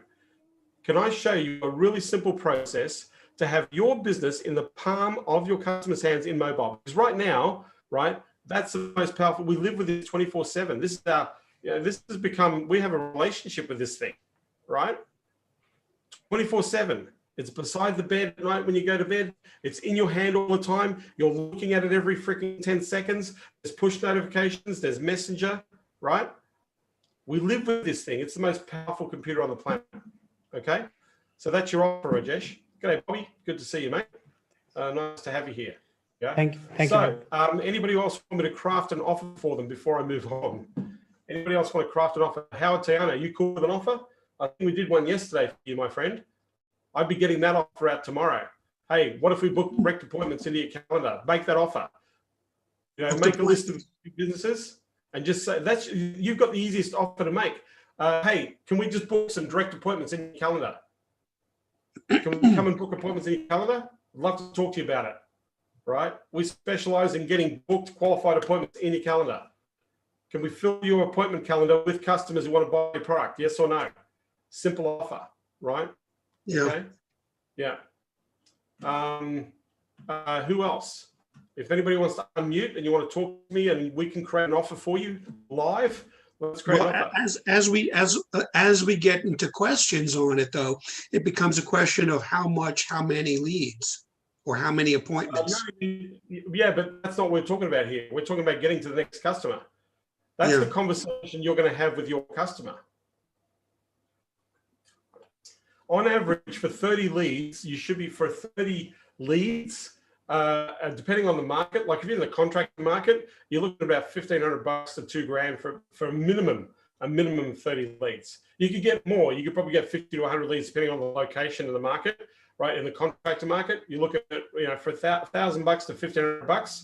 On average, I'd say $1,500. You're looking at about 30 opportunities, right? On average, right? So what's that? It's about $30 a lead. Yeah, but that's leads. That's not appointments. No, appointments. So out of 30 leads, if you manage it effectively and your offer is relevant, the minimum that you should be making is 10 appointments out of 30 leads. Yeah, The minimum you should be making 10 appointments if you're following them up in a timely fashion. If you're not following up in a timely fashion, then you're not making it happen, right? Yeah. So in a timely fashion, you can generate out of 30 appointments, the minimum you would generate would be 10. Now conversion is all up to them. So if they said to you, we'll got a 30% conversion, well, out of every 10 appointments, you're going to close 3 deals, right? So then if the scale, what we're talking about now is scale for cost of acquisition, right? So how much, what are you spending on 10 appointments, right? If 10 appointments cost you $1,500, that's $150 an appointment, right? If you close 3 sales out of 10 appointments, a sale costs you $300. So you've got an acquisition cost, depending on the cost of sale, or depending on the value of sale, for $300, you make $10,000. Is that a good deal? Yeah? Yeah. I think it's a good deal, right? Yeah. You could probably afford to spend $500 to make $10,000 or $1,000 to make $10,000, right? But if we do that, if we're saying, hey, you're paying us $150, or even you're paying $300, or even if you're paying $500, you're paying us $500 and you make 10 grand, are you okay? Yeah, but that's on a pay per lead basis. I mean, if we're talking, No, that's not a pay per lead basis. That is a cost of acquisition calculation. You're not selling per lead. You're showing return on investment. You're still selling management fee plus advertising, right? Plus management fee and advertising. You're still doing that, right? Yeah. and you still got to think the management fee into the cost per lead. Yeah. So, okay, let's work that out. If we put the management fee and the cost per lead, we get 10 leads. It's cost us $150 per lead. If we're paying $2 grand a month, that's 2. So it's cost us $350 per lead. Now it's cost us $900 to make 1 sale for $10,000. We still good? Yeah, but they're not clearing 10,000. They're clearing 3,000. So that's still good. I'm making 3 to 1 on profit. Yeah. If I'm making anybody making 3 to 1 on profit, I'll say yes to that deal. Yeah. Anyone making 3 to 1 on profit, I know that for a fact. You sit down and say, we look at profit, you're getting 3 to 1 on profit. Are you good with that? They're going to go yes, because they will fork up between 10. I've seen, so the majority of people I asked the question, what percentage of the sale would you give away to buy the sale, right? The first sale, the one up front. I've had numbers of up to 25%. So somebody would be willing to pay $2,500 to make $500 profit, knowing the lifetime value of the client. They're willing to give away 25% to buy the sale because they know what the customer's worth. So you can play that game, but generally, if you're playing the lead game with a company, it's 3 to 1 on profit. 3 to 1 on profit is a sweet spot. If you can deliver that, that's perfect. If you can deliver more than that, that's even better, right? But a 3 to 1, that's a no-brainer deal. Like that is a no-brainer. Put $1 down, get 3 back in profit, no-brainer, right? Companies will beg for you to do that for them. They will beg you to do that because they know that that's a perfect game, right? Because now we've got to take into consideration that 20 to 30% of the business is going to come from referral. So for every 10 clients that they get in, they're going to get another 3 for free, right? So now the cost of acquisition and the lifetime value drops. So it's even more valuable, right? We don't take into consideration. I actually use those numbers. I put those numbers in there. I say, how many referrals you get? 50% of your business referrals? Great. So for every 10 clients we bring you, you're going to pick up another 5. So you made 10, you get another 5, there's your bump. They wouldn't have happened without those sales. Add that to the revenue, right? Right. Yeah. That's a good way to navigate the ROI is to add in the referrals. Yeah. You incorporate that into the deal because people are going to get referrals, right? Yeah. People are going to get referrals. So you've got the perfect deal. I want to make an appointment like you're doing the triple. I get the lead, I filter the lead, manage it, and I'm going to put the lead in the appointment in your calendar so that you can sell them. That's a license to print money. That is a license to print money. Because if you go to a business that understands deals or sales, they're going to go, great, let's do that, right? You know, and if you can play the numbers and say, well, what are you paying right now? Would you be willing to pay $350 or $1,000 to make a $10,000 sale? They'll go, yeah, all every day of the week, because your profit on that is 3 to 1. Yeah. So thank you, Howard. Appreciate you playing along. Anybody else? Max, if you want me to do your deal, anybody want to unmute, you can unmute. Those here live on the call. Yeah, I would appreciate your help, John. Dano, e-commerce. Yeah. Come on. Now, you've already gotten results with your own e-com business. You have already gotten results. You know how to get increased sales, increased results. You also know how to get increased sales and increased results with clients you've helped as well. You've helped people actually generate the outcome that you're talking about. You already do that. Mostly on Amazon though. So e-commerce is not so much. I mean, most of my clients are Amazon sellers. So e-commerce is a bit, I mean, right now I'm targeting furniture sellers, furniture outlets in Canada. And I don't really have a case study for that. I mean, I could come up with a bunch of Amazon sellers who will help to rank and all that. But furniture outlets and giving, like selling in the strategy to them, that's that's still something where I'm trying to get there. So do you want to actually have profitable sales online as a big offer? E-commerce is a big game. Do you want to actually be profitable? Do you want to actually have the ability to make sure that you maximize your profits online? Can I come and talk to you about maximizing your profitability and having an effective plan to generate sales, convert sales, and build a customer base online? Can I come and talk to you about that, Dano? Yes, we can talk about There's that. your offer, right? Right now in the furniture business, you're trying to attract and engage customers online. This is a tricky, expensive slope.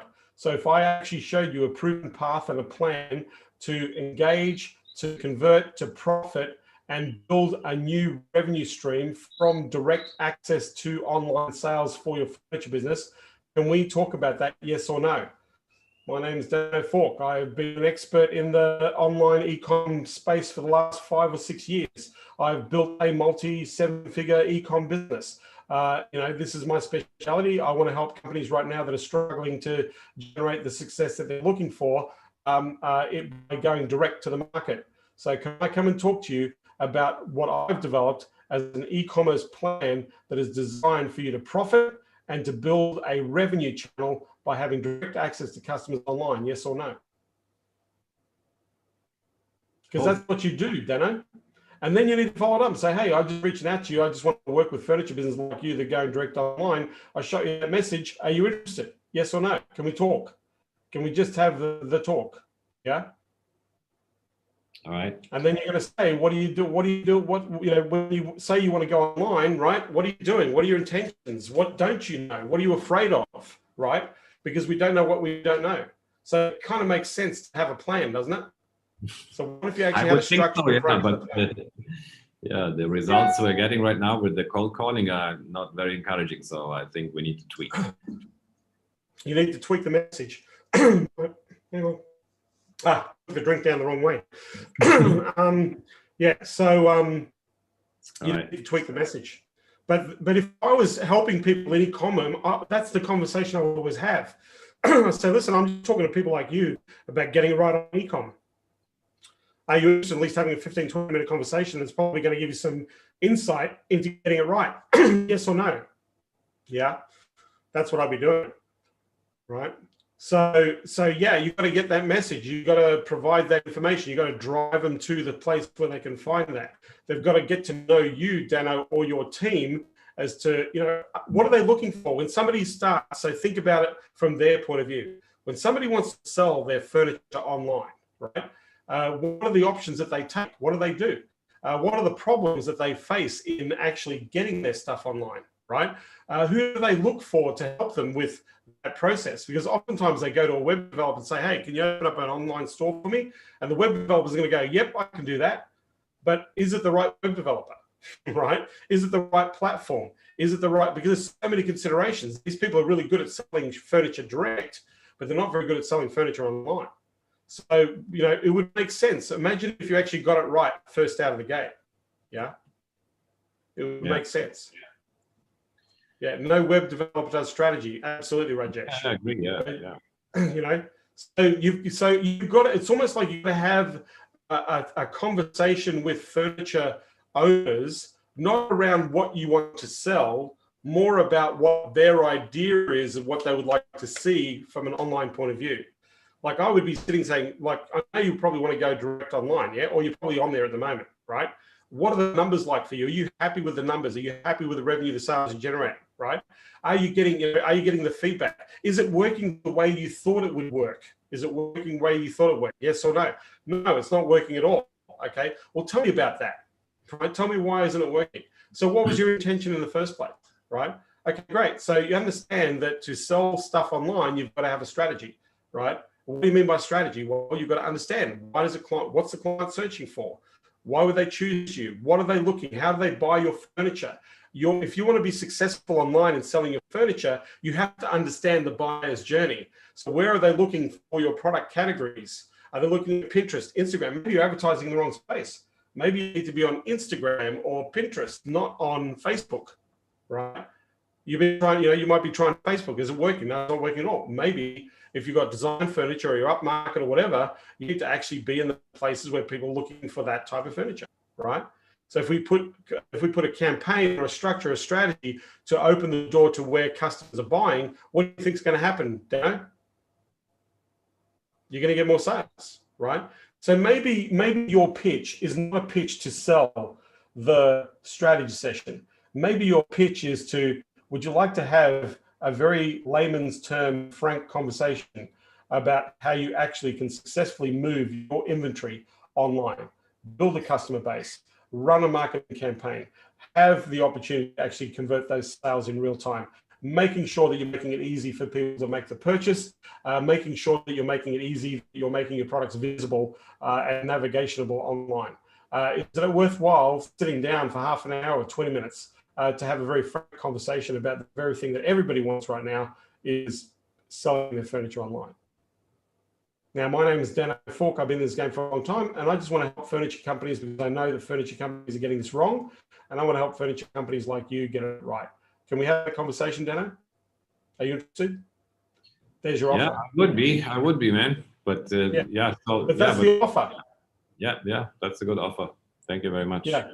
So if we take that back, if we step back for a second, the offers that we're putting together should be the next logical step, right?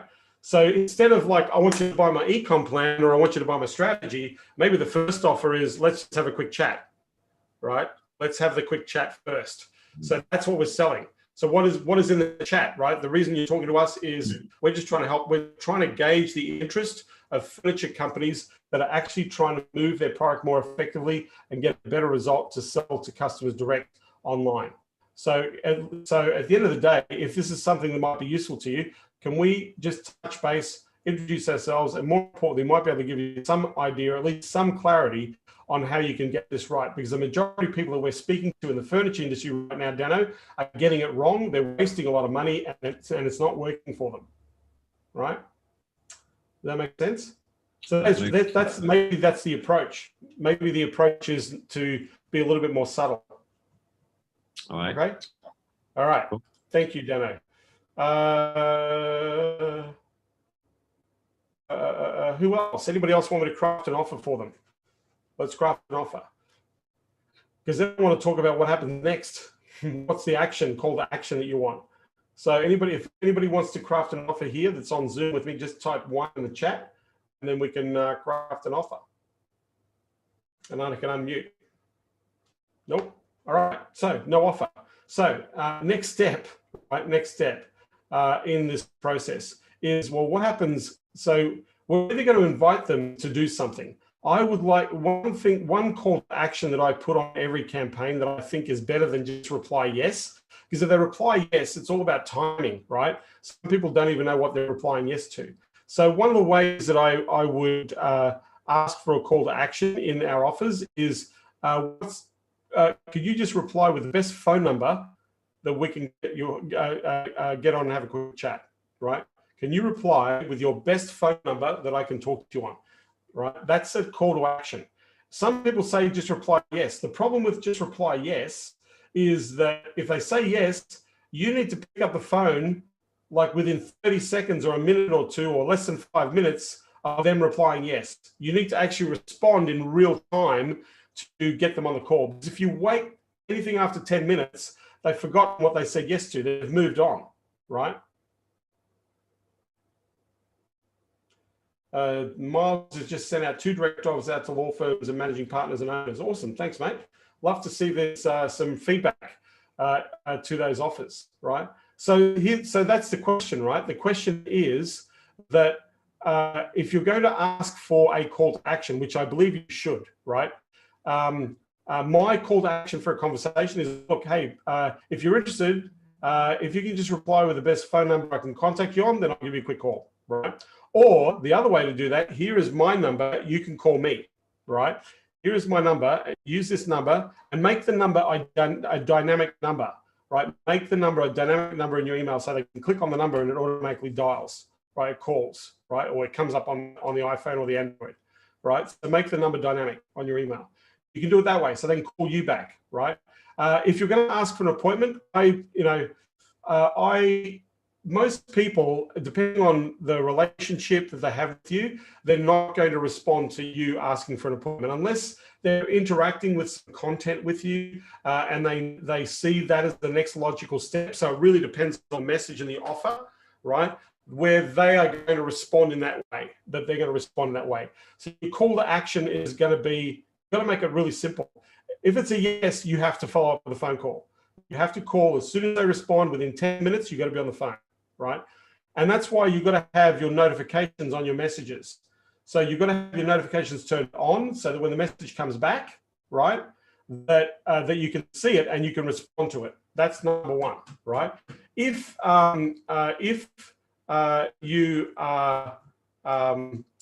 you are sending them to a link to take action, you need to track the open rates of your message.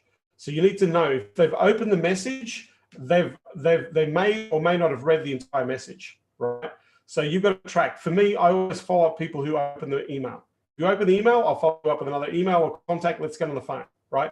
Hey, notice you opened up the email. Or if I've got a number, I will call that person, right? I'll call them, hey, notice you opened the email. Can I let you know, you can give me 60 seconds, you can let me know whether or not we should continue the conversation about what I sent you.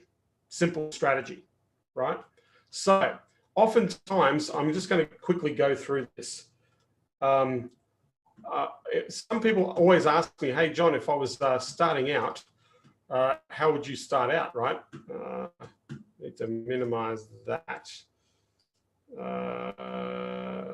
Close that. I don't know why that's happening. Well, cancel. There we go. All right. So that's coming up on the screen. So oftentimes where people start out is where we need to be. So hopefully this is coming up on the screen. All right, so here's the thing, right? We want to get, like, out of the gate, where most people get stuck is they get stuck in all the details. There's a lot of people here that kind of just starting out and getting into, right? So for me, I kind of looked at mapping some steps out, right? I kind of looked at mapping some steps out. So the first section of this, right? The first section of this is stuff that is getting the ducks in a row, right? So for me, I've got to have a name. You've got to have a name. Number 2, book a G Suite account. Number 3, get an LLC, tax ID, bank account, right? And then notice number 3 is start getting clients, right? Number 3, the third step is let's go get clients straight away, right? Landing page builder, ClickFunnels, Insta pages, that's something that you work on later. Getting a simple CRM like a HubSpot for free or an active campaign, that's something you do later, right? Getting a Facebook account, something you do later. Create a list of 25 to 30 people. Pick businesses that are local. That's your first step. That's your first step in getting a client. Pick businesses that are local, right? Offer a collaboration deal on helping them with marketing. What I mean by collaboration deal, right? Hey, I'm helping people just like you, right? I know that there is a proven path and methodology to get the result. Can we work together to get that result?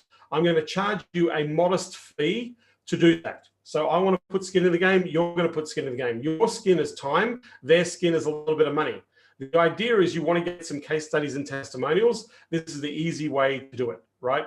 If you've got no case studies and testimonials, get 3 clients. You should be generating 3 clients out of 10 people you engage, right? 3 clients out of 10 people. In a 90-day period, you should be able to generate 10 customers. If you take this focus of putting the offer, follow up the offer and say, hey, let's have a conversation. Let's see if we can help you here. That's the deal, right? The minimum you're going to be charging at the low end, your first clients, $1,000 to $1,500 per client. You want to get to your first $7,000 to $10,000 within 30 to 90 days. 30 to 90 days. That's the plan, right? You want to add 7 to 10 grand within 30 to 90 days. And that's recurring revenue, That's the goal. Because in the following month, you're going to do the same. In the following month, you're going to do the same, right? You're going to start to speed up the process. So the thing that stops us from doing it is clarity.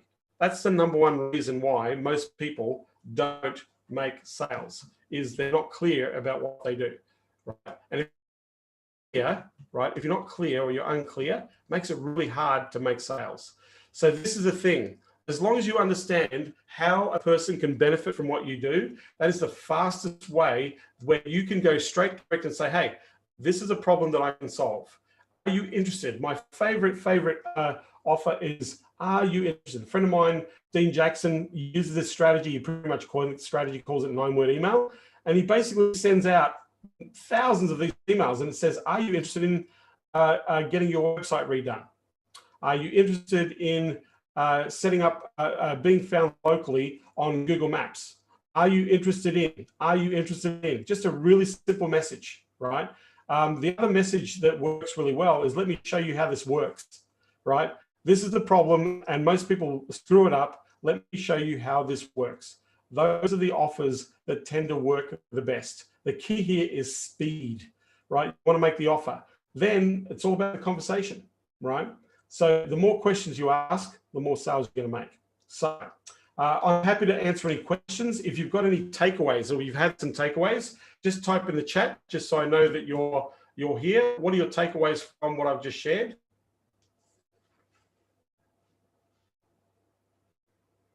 Daniel's saying, does it matter how I put the video in the email? YouTube's fine, Wistia, Bombo, it doesn't matter. Just as long as you got the video, yeah? I just got a clear path forward. Awesome. Appreciate that, Rajesh. Yeah. Any other takeaways from what I've just shared? Any other takeaways?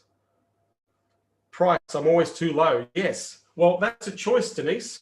If your price is too low, that is a choice that you're making, right? You want to choose a higher price. And in the Bay Area, think about it. You're living in one of the most expensive cities in the world, Denise. You're living in one of the most expensive cities in the world, right? Where the per capita salary is high in the United States. Yeah. $117,000 is poverty level. Isn't that interesting? One offer, yeah, at least I'm no longer free. Absolutely, you're no longer free. The more questions you ask, the more sales you're going to make. Absolutely, Christine. More questions you ask, the more sales you're going to make in the marketplace. Any other questions?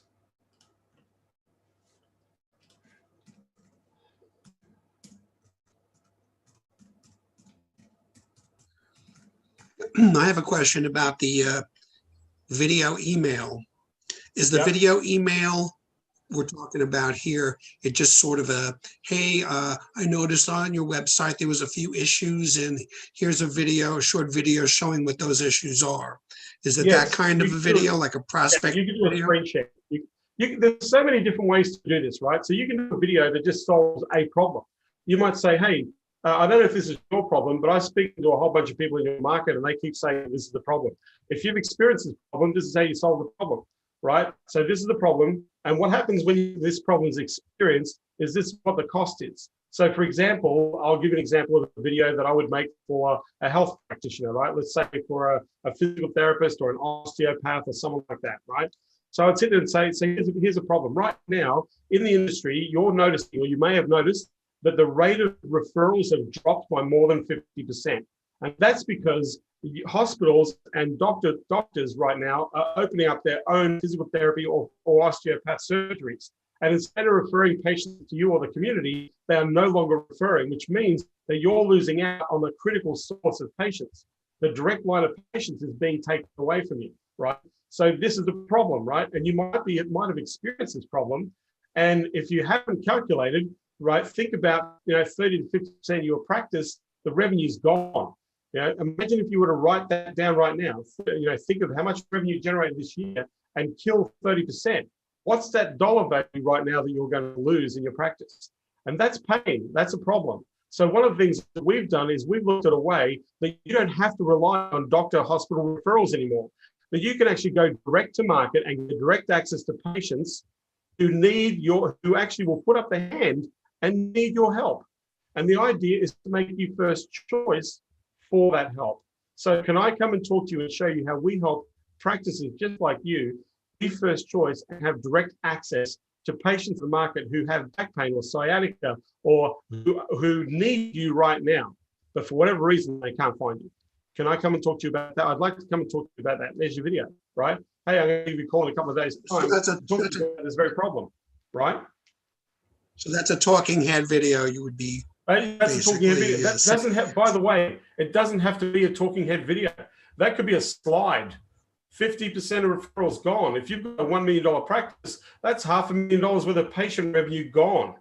Calculate the percentage of revenue that you believe that has been lost in your practice and due to the fact of diminishing referrals. And I would imagine that figure would be very significant, right? They go, oh, it's going to be huge, right? So the doctors that we talk to, they've seen impacts. I know, by the way, I know that this is the truth because I've spoken to many physical therapy practices. I spoke to a physical therapy practice in Valdosta, Georgia. It's a town on the border near, I believe, Alabama. Sorry, yeah, I think it's down. It is south. It's the southern part of Georgia. And here's the thing: they're PT. They're a very progressive PT practice, and they would get 50% of more than 50% of their business came from the Air Force Base in the local area. Now there were 12 chiropractors, and there were 11 physical therapists, right? And about 50% of the business to these physical therapies, chiropractors in Valdosta came from the Air Force Base. All of a sudden, one day, they weren't getting any referrals from the Air Force Base anymore. It just happened, right? All of a sudden, out of nowhere, they didn't know, it kind of crept up on them, right? All of a sudden, out of nowhere, no more referrals from the Air Force Base. And all of a sudden, they started to see a decline. Right? They started to see a decline in people coming to the Air Force Base. So they talk to their friends or they talk to a few people who they knew from the Air Force Base and say, hey, I noticed that we're not getting people from the Air Force Base. What's happening? Where are people going, right? And he said, well, we've got a new rehab center on the Air Force Base. They've just built a whole new veterans hospital and rehabilitation center on the Air Force Base. So we no longer need to send people to the practices in the town. 50% of their business gone because one referred center was one channel was no longer referring anymore. Well, and guess what happened? So it went from 11 physical therapists in the town down to 4, right? 7 left. They had to shut down. 4 of them left. Chiropractors from 13 down to 6. So now there's only 10 people serving Valdosta because the Air Force Base is not sending patients around. So what are you going to do? How are you going to supplement that? How do you solve that problem? Well, you go direct, right? You don't have to rely on an Air Force Base. You don't have to rely on a doctor. What if we actually gave you direct access to patients who need help with back pain? Can I talk to you about that? That's how we solve the problem. Like, that's the problem. That's how much the problem cost. And then here's how we solve the problem. We don't go into the how, we go into the what and the why. Does that make sense? Yeah. There's one guy, he's in the funeral home space.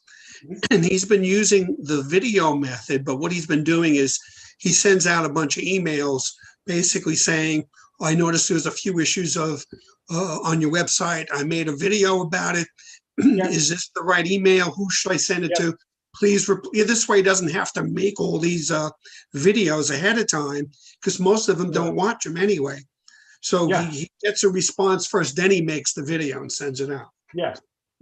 So and that's another way to do it. Say, hey, I know, can I send it to you? They go, yep, would love to get that. Great, I'll make sure we send that. So you can, that's a much better way, asking permission first, rather than just going out there and doing a whole bunch of videos. I worked with a guy a few years back who did this exact strategy, but what he did was he recorded 89 videos. 89. That's a lot of videos. Nick Robbins? No, it wasn't Nick Robbins. So he did 89 videos. This is a guy called Brian Sanchez. 89 videos. He sold 13 clients out of 89 videos, right? So 13 clients. The problem was, and it worked, right? He worked, 13 customers. That's pretty cool, right? Average sale per customer, 25 grand, right? That's awesome, yeah. And then he sat there and he says, so he says, I'm going to have to, I'm kind of opening up, I've got capacity, so I need to get more clients, right? So I'm going to go and create another 89 videos and get another 13 clients, right? That was his methodology. And I sat there and said, well, first of all, what happened to the other 76 who didn't buy? And he said, well, they must have gone somewhere else. I said, well, how do you know? Well, they didn't get back to me, right? And I said, so these 13 people who bought, right, came back to you. 76 people you sent a video didn't come back to you. So you thought that they just went and bought their website and bought the strategy somewhere else. How do you know? Did you call them? No, I didn't call them at all. Why didn't you call them? How much, think about it. And so now these videos had been recorded 6 months. So it was 6 months later that we had this conversation. So I said, don't make any more videos. Go and check that the website hasn't changed and just resend the video and say, hey, I shot this to you and I didn't hear back from you. I shot this video for you. I didn't hear back from you. So I just wanted to touch base. I'm going to give you a call in a couple of days' time just to follow up to see, because over the last couple of months or so, I'm noticing you still have this problem, right? So out of 76 people that he went to, he didn't change the video, right? Of the 76 people, no shooting of new videos, 17 clients.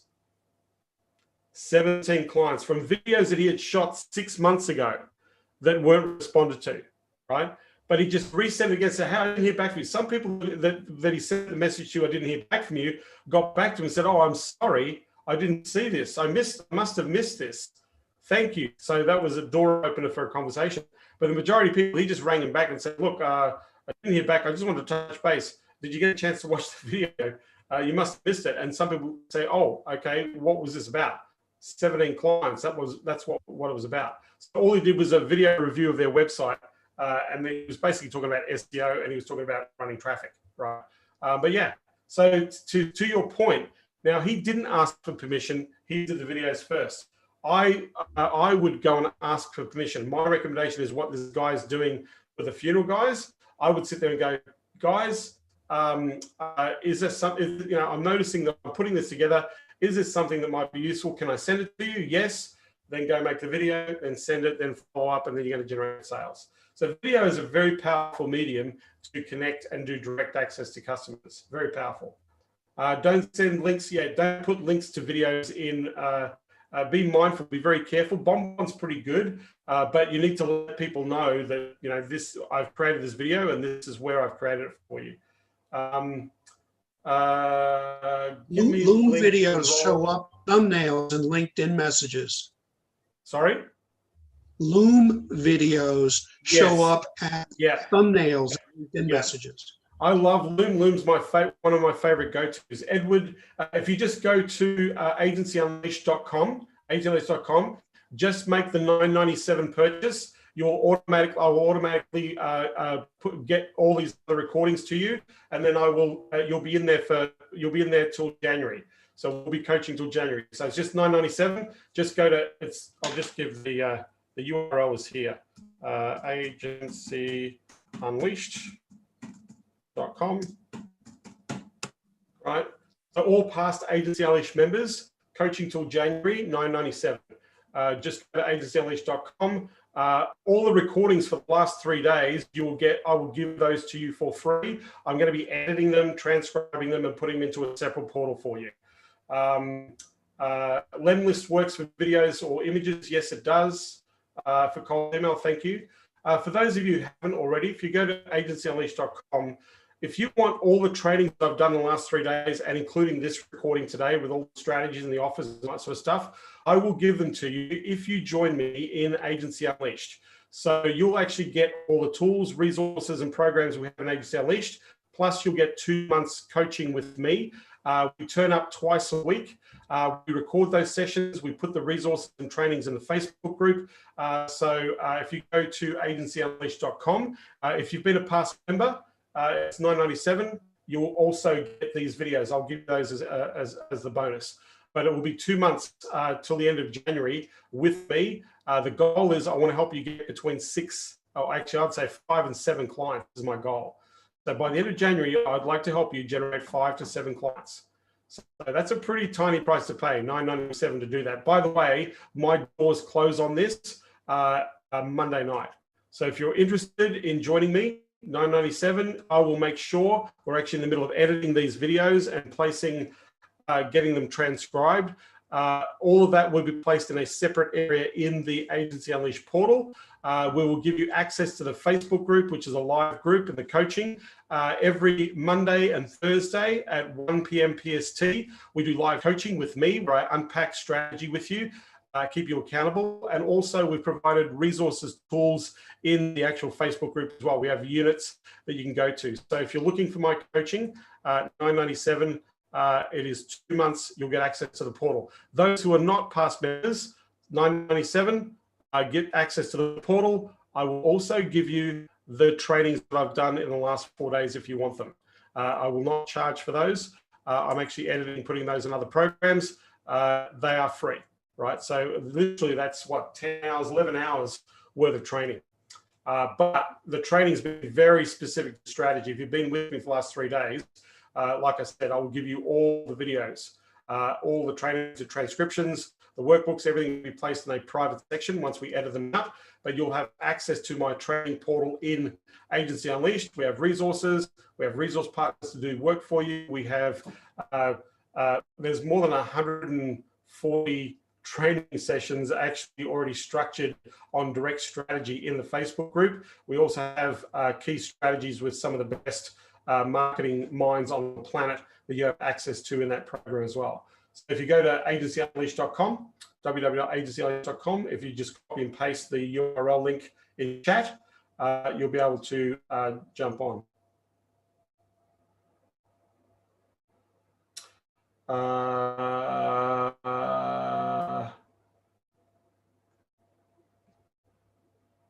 I'll get back to you on that one, Edward. I'll answer that question to you privately. Yeah. Any other questions? I'm happy to answer your questions.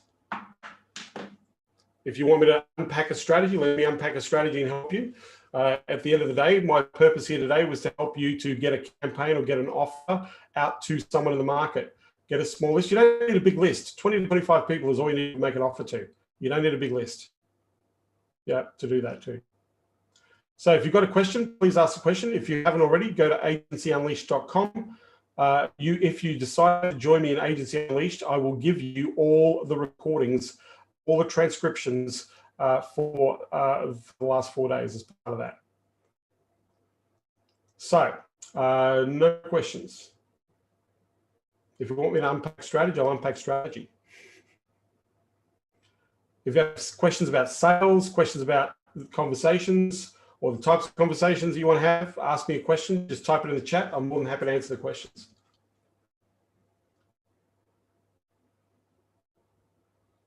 No questions. Wow. Must be comprehensive. Worn us all out, John. I've worn you all out over the last 4 days.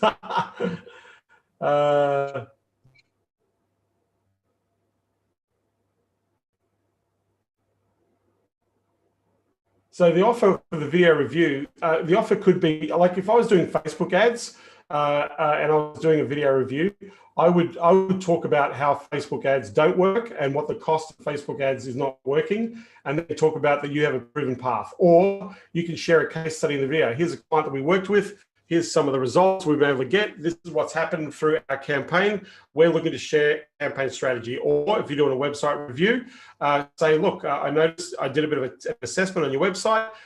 There's, the phone number's not dynamic. It looks terrible on a mobile device. There's no title tags. There's no SEO components, on-page optimization. You're not telling people where they can find things. You've got 50 million broken links on your website. All of these things have an impact. If you're spending money on your website for advertising, this is going to increase the ad spend because you've got a broken website. So these are some of these you need to fix. There's no tracking pixel on there. So you can actually do a video and just do a walkthrough of a site and say, look, if you want to, I'm more than happy to map out some of the things that you need to be fixed. I can show you how we can help you do that. So I'm going to touch base with you and we can help you fix those problems. Boom, you've got the opportunity to redo a website. So it depends on whatever your offer is. A good video is a solve the problem video. So whatever the problem is, solve the problem. Whatever the, if you've got, here's how to fix some things that are broken is a good video. A case study video. Hey, here's how we helped a client generate $1 million worth of revenue in the moving business last 6 months using Facebook ads. If you're interested in looking at how the formula works for you, we can show you this formula. How do you solve a problem? Teach people how you solve a problem, right? No referrals. Well, instead of relying on referrals, what if we went direct, right? What's possible if we went direct, right? Roughly looking at these sorts of ad spends for going direct. These are the things you want to know. You want to have a core offer, blah, blah, blah. You want to keep it fairly simple. The videos should be no longer than 3 minutes. 2 to 3 minutes is perfect. 2 to 3 minutes is perfect. If you go longer, if the video is very relevant, 5 minutes. 5 minutes. Yeah. Fahad, I need help crafting an offer for Facebook ads for IT training companies. Cold calling to them. I have Facebook ads and ad management and training to acquire more students. I have a VA training the appointment. So when you're saying you want the offer, is that the offer to sell Fahad? If you can, do you have a microphone, Fahad? If you can unmute, that'd be awesome. If you can unmute. Hey man, how you doing? How you doing? Good to see you, man. It's been a long time since we had lunch in San Diego. Yeah, I can't believe you still remember that. Yeah, it's good to see you. That was a long time ago. That was a good restaurant too, by the way. I enjoyed the food there. Yeah, I'm glad you enjoyed it. Yeah, hopefully you'll be back sometime. I'm trying to get back. Let me tell you, it's one of my first flights out of Australia, straight back to California. So here's the thing, right? You're doing Facebook ads to IT training companies. So IT training companies, is this for certification or qualifications to do programming or IT services, or what is it for? It's IT training. So they do cybersecurity training. They do different types of Splunk training, Amazon services training. Okay. So all of the certifications for that. Okay. So one of the things that these companies do, they do spend money on advertising promotion. I would target the ones that are a little bit bigger. Their biggest problem is, so for those of you listening to this, I want to kind of unpack this for Fahad to understand why I'm crafting the offer this way, right? So through your experience, are you working with IT companies right now that offer this service? So I work with one. He did SEO with me, but Facebook and a little bit of Facebook ads, and I saw that it worked. My problem was I didn't do the lead management correctly, so that's why I lost a client. And basically, I know I can get results. I just want to show it to other IT training companies that I can get the result and handle the leads. Right. So this is the thing with IT training companies, right? IT training companies will spend money on ads, but the problem is they're terrible at conversion. And one of the reasons why they're terrible at conversion is they don't actually have salespeople handling inquiries. They have a front office or a front desk person, like a receptionist, handling the calls. And generally, the way it goes is somebody said, inquires online or picks up the phone, calls the company, said, hey, I'm interested in your IT training services. They will say one of two things. Great, you can check out our courses on the website and you can enroll online. That's one, right? The second thing they'll say is, can I send you out the course materials, right? Can I send you out, like, yeah, great, what's your address? We'll send the information out to you in terms of what you do. The majority of people will send them to the website, right? But here's the stupid thing, right? That person's calling you because they're interested in enrolling. They want their questions answered. So what happens is, they lose the sale, right? So number one, they've got a terrible sales process. So they burn a lot of leads. Right?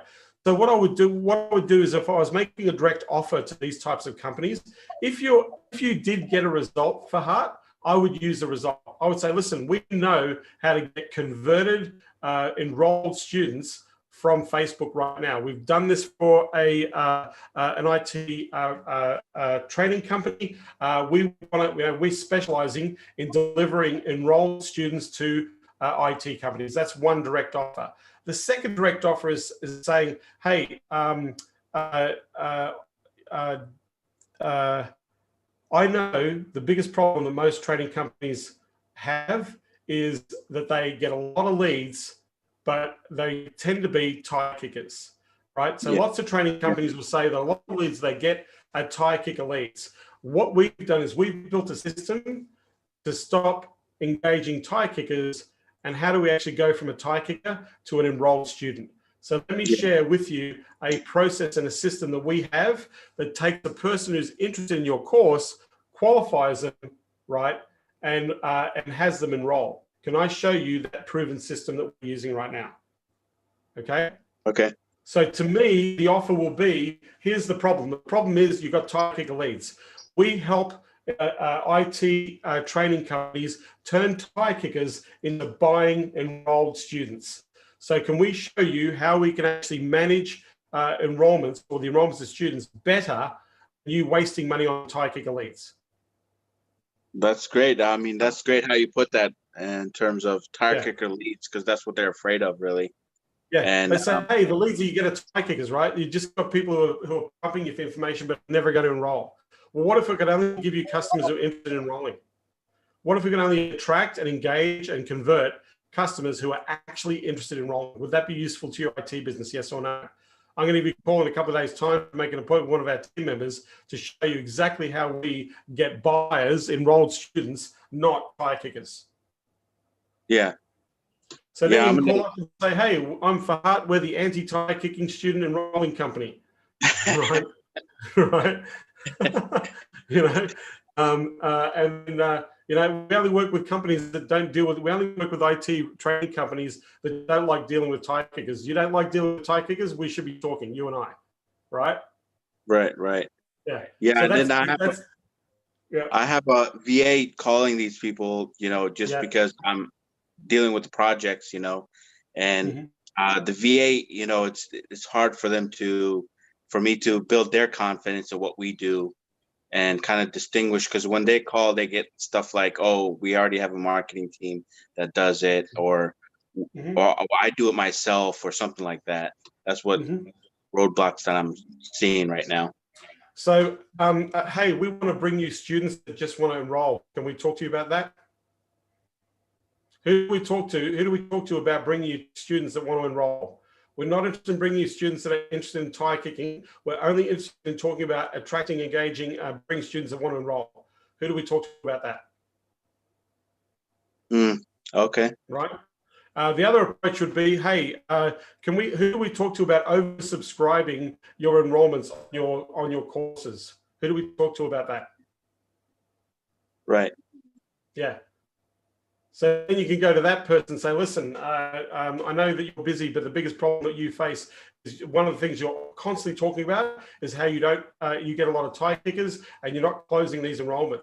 Can we come and talk to you about a proven methodology and a pathway to enable somebody who's interested in enrolling to actually walk through and actually pay you for your enrollment, as opposed to you burning cash on buying crappy leads?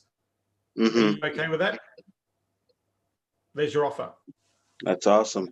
I appreciate it. You've helped me a lot, John. Basically, I've I started with you like I would say like 4 or 5 years ago, and I'm more than 6 figures right now. And you've been a major player in that, and I really appreciate all that help that you've done. And you really care about people, and I appreciate that about you. Yeah.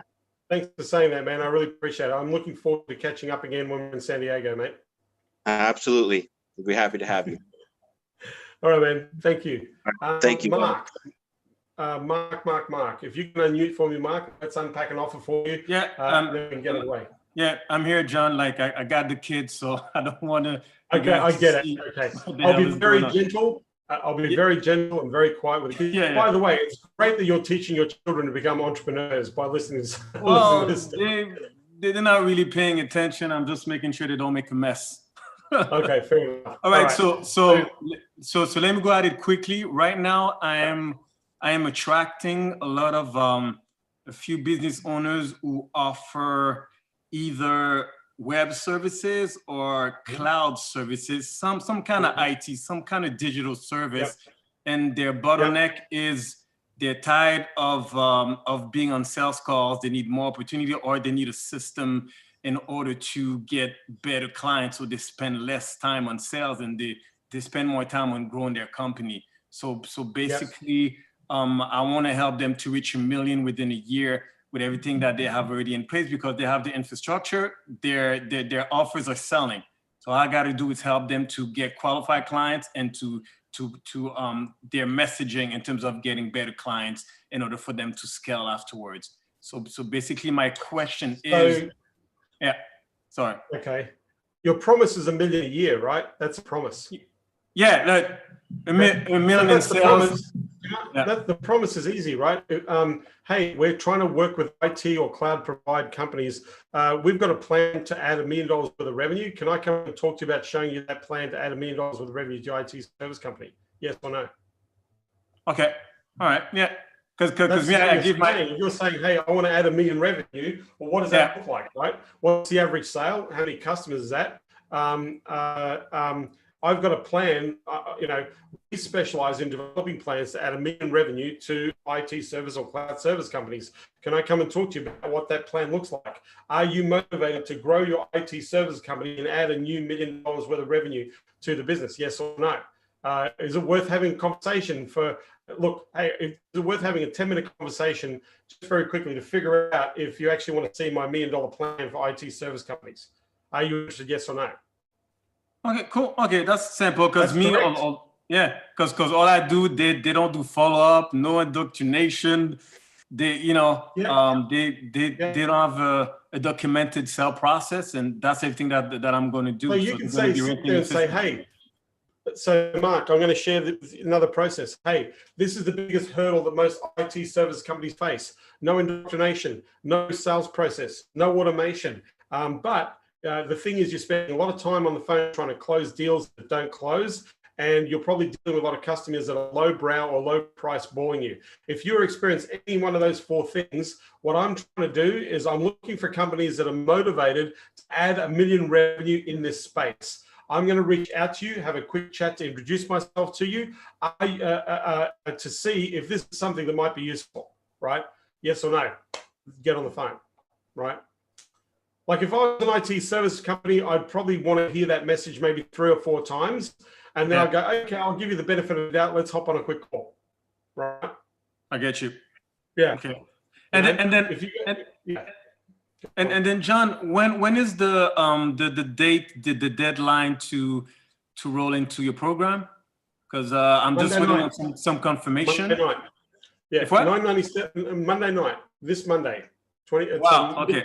Midnight on Monday it closes. It will not be that price midnight on Monday. So we've got about 3 days to get there. Okay. Because I'm just waiting on some confirmation. If anything, I'll just get a paid consult with you, and I'll take it from there. By the way, anybody who joins me, even past or present, those who are here who want to join me, I will give you all the recordings for the last 4 days, including this one. We're going to transcribe everything, break them up into modules so you can actually consume them in a very easy fashion because there's a lot of content there. You will actually have that as a resource in the portal if you decide to go over to agencyunleashed.com and make the investment. So that's what it is. Okay, so if you haven't already, I'd jump over there. Okay, perfect. Thank you. Thanks, Mark. All right. All right. I want to say thank you. If you haven't already, go to agencyunleashed.com. Like I said, if you make this investment, it's actually on the page there. You will get all the transcriptions, all the recordings for the last 4 days. I'm going to be placing them in a private section in the portal, so you'll have access. And I'm going to be coaching you for the next 2 months leading up into January. My goal is to help you to acquire 5 to 7 clients. That's the goal. I want to go and get you to 5 to 7 clients. One client is going to more than cover your investment. By the way, if you actually go to the page and you think about what $9.97 is buying you for those couple of months, and one of the reasons I'm doing this, I just want to see if we can help as many people as possible to get into those conversations to convert clients. I want to generate as many as we can. We've been doing pretty well with that particular group, but I just want to create a bit of a surge of clients for people who we're working with between now and the end of January. So with that, I want to thank you for being here. I really appreciate you showing up for the last 4 days, hanging with me.